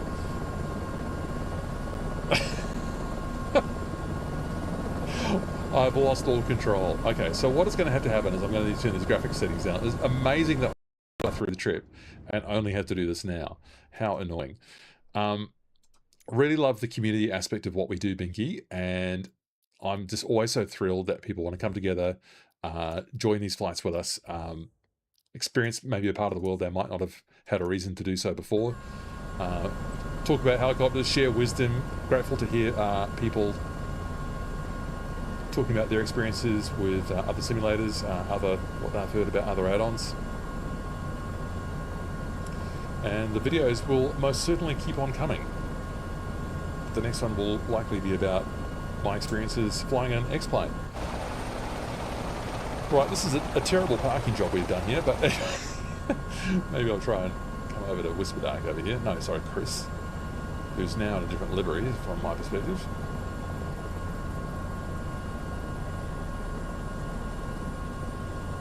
Oh boy. The ground handling of this 222 is just a bit odd, but anyway, what have I done now? Oh, that'll do. Okay, brake goes on, parking brake goes on. That wasn't on the whole time, was it? I'm sure I would have. Okay, I'm just going to pretend that I didn't just ask that. Turn that down here. Turn that down here. Throttle's got to idle. We'll let the thing cool down.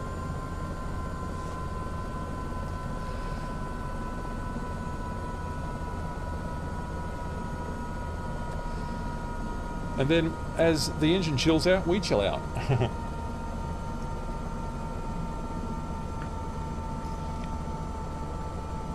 As usual, your suggestions for future group flights are welcome. Sorry about the backlighting in here.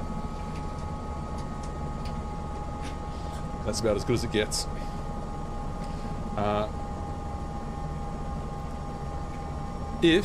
And I say if I got an idea for another channel, it will not be a flight simulation channel, but it will be to complement my flight sim work as well. I will actually get a better environment to film in. This is a bit of a problem, but I can't do anything about it in here. At home, it's all a bit too tight. So I'm contemplating getting a little office space nearby where I can walk over and film and stream in a much better environment. So that is a hope and a dream, an aspiration. It would be a bit of money. and a bit of effort to set up a community around a new channel in a completely different field. I'll tell you about it another time. But yes, that'll solve this problem. What was I saying? Yes, Discord. Could you, if you've got ideas for events, you can put it in the chat now. Even better if you put it in the event suggestions channel on the Discord. There is the invite right now, so you can come along and help us out with your ideas. Lots of great conversations happening on the Discord. I'm so glad I started it. A little bit of an effort to get set up, but really pleased with the kind of service it can provide people through the community, really. That you can support each other, and I can chime in with my wisdom as well, such as it is. So parking brake, throttles, are we going to go all the way to, we're at idle? Yeah, we're at idle stop. So let's start getting the icing off.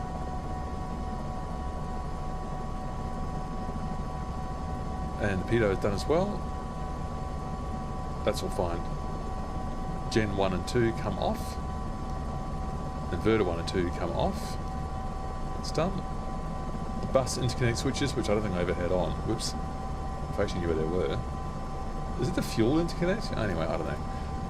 Idle stop release switch, activate, and throttles activate idle stop switch, yes.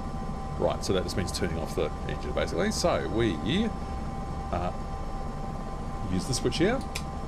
0, 0. And there it goes. Rotor brake can come on below 55% NR. Well, that's a long way to go yet.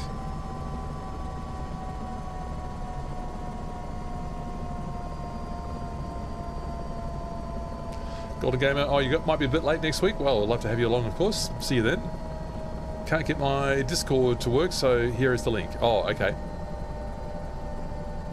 I'll have to try to remember to check that out. Binky, you can't always make the flights being in the UK, yeah, because it's late for you. The flights will be moving half an hour earlier when we come out of daylight saving, so you will get a little bit more time. Golden Gamer, I'll try to remember to check that out. So, I might need you to remind me later to get it into the right place. Or if someone else could do it, actually, help out both me and Golden Gamer by getting the link into the Advanced Suggestions channel will be the best way for me not to forget to do it. And Malibu, thank you for your compliment. You're a good YouTuber and streamer and pilot. Oh, well, probably a better YouTuber than a pilot, but your dream will come true. Thank you. I hope so. I hope so. Alright, so we are well under 55% NR there, that is there, so just pulling the rotor brake now. Get that big two-bladed system offset slightly there. Yeah, Golden Gamer, or someone could just maybe copy and paste it to the event suggestions. I could do that as well later, but what are we doing here? So rotor brake is done, seat belts, and all of these come off now. Hydraulic switches come off, fuel valve switches come off.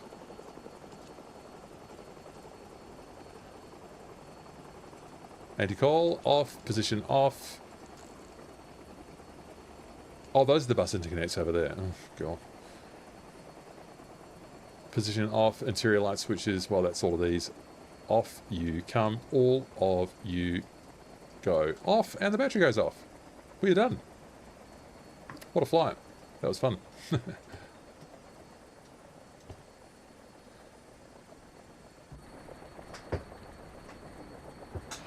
Catch you next time, Binky.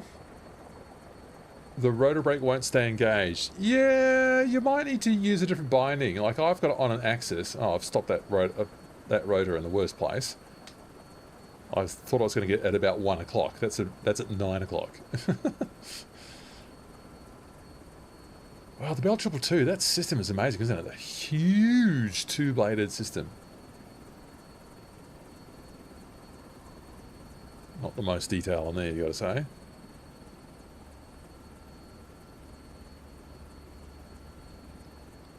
Oh, rough landings. Okay. Tour of the Alpine Lakes you've backpacked in Washington State's Cascades and Olympic Mountains. Yes, that would make for a good group flight, rough landings. You need only get us a start destination, an end destination, and some points in between, and we'll turn that into a group flight. I promise. I'd love to do that. It's a silent H130 with no rotors moving either. Quite strange. DJ's still going about at high speed. Good on you, DJ. Great flying as always. Always good to have you along.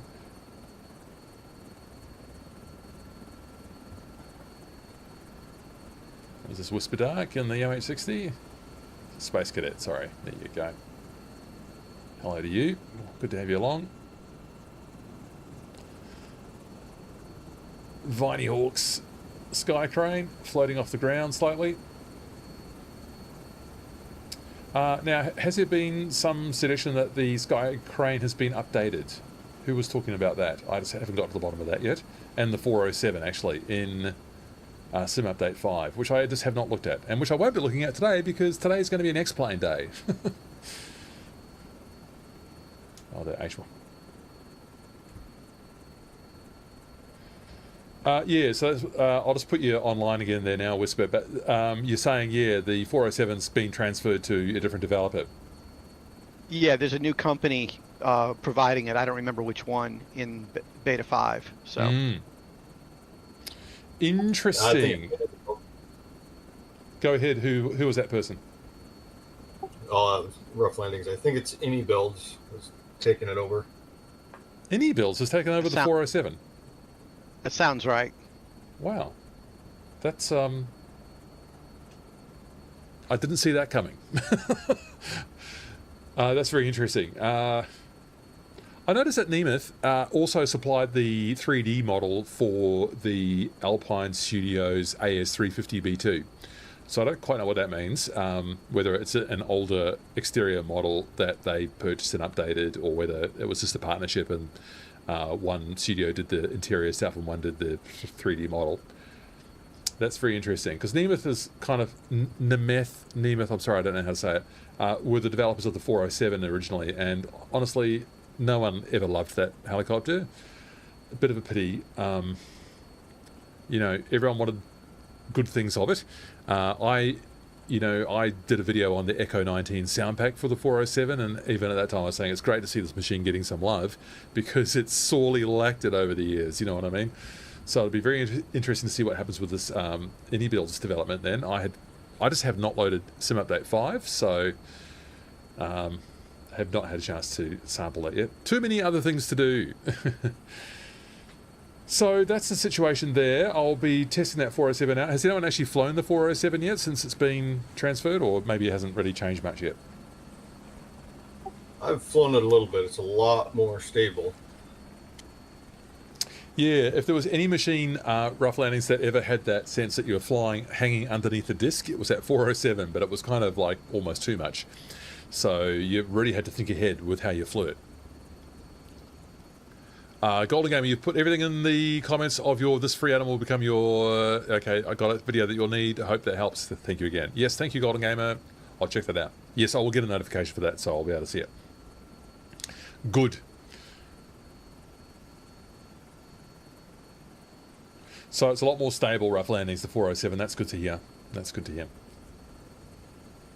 Yeah, they put a lot of rework into it. It's completely different instrument panel. I think it's almost a completely different helicopter. Wow, how about that? How about that? Golden Gamer, you've flown the 407 today, but was that in Sim Update 5 or 4? Golden Gamer. So, wow, that's really good to hear. So, new panel, much more stable flight dynamics, very interesting to hear. Oh boy, I'll have to make a video about that now as well. Well, maybe I'll save that for when Sim Update 5 releases. Because not everyone wants to cut over to the beta. I mean, of course we're interested, but not everyone will want to do that. Yeah, Golden Gamer, it's too sensitive for you. Not sure about anyone else, but Golden Gamer, are you in Sim Update 4 or 5? If you're in 5, you're with the new one, and in 4, you're with the old one. If it's with the old one, then we know that's too sensitive. And you got to sort of plan ahead because of the way it hangs off that disc. It's very straight, quite a exaggerated effect. Also, ludicrously powerful. It takes nothing to get up to, well, in the old state, in 4, it took nothing to get up to, 150 knots, which I think is way outside of spec for it. That's the 407 in MSFS 2024. Yeah, well, Golden Gamer, if you're with us today in the flight, probably it means you're in Sim Update 4. So that's the mainstream one, and you can opt into the beta for Sim Update 5, and you can have a look at this new updated 407, which I will do eventually. I'll do this X-Plane one first, I'll do the Alpine Studios first, and then and then I'll get around to this other stuff later. So many videos to make, and we've got new machines coming as well. So we've got the BO105, that can't be too far away. They've done the trailer now. So will they also start getting it out to beta testers soon? Not sure. That's the BO105. And then there's that MI2 hoplite from those new developers, Digital Aeronautics. So I'm not quite sure where they're up to. They have been in touch with me about whether I'd like to do something about it. Of course I would. So I'll have a look at that MI2 when it's ready for me to have a look at.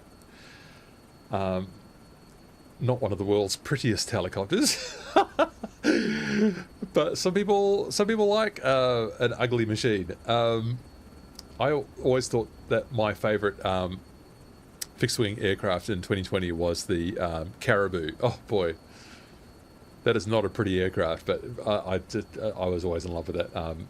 Before I went fully rotary winged, I haven't even hardly even touched a fixed wing in 2024.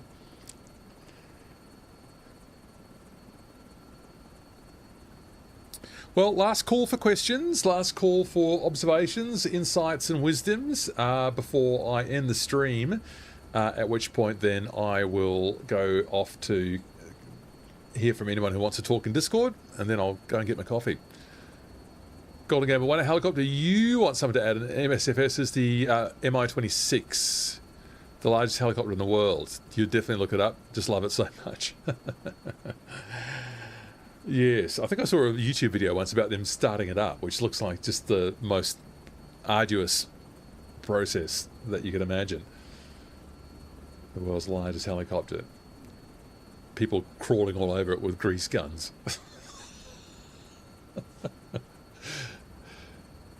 Good on you, Mill Helicopter Bureau. You are always welcome, Golden Gamer. Thank you so much. Thank you so much for your support and for your participation. Always great to have you along. Last call for questions, then I will be on my way to Discord, and then on my way to get my coffee and maybe croissant as well, depending on if they've sold out yet. Thanks, Rough Landing. It's great to have you along. All right, well, I have not seen anything else come in there. Thanks to you too, JB Vox. Great to have you along. So I'll end the stream, and thank you very much, and we will catch you another time soon, I hope. Take care, people.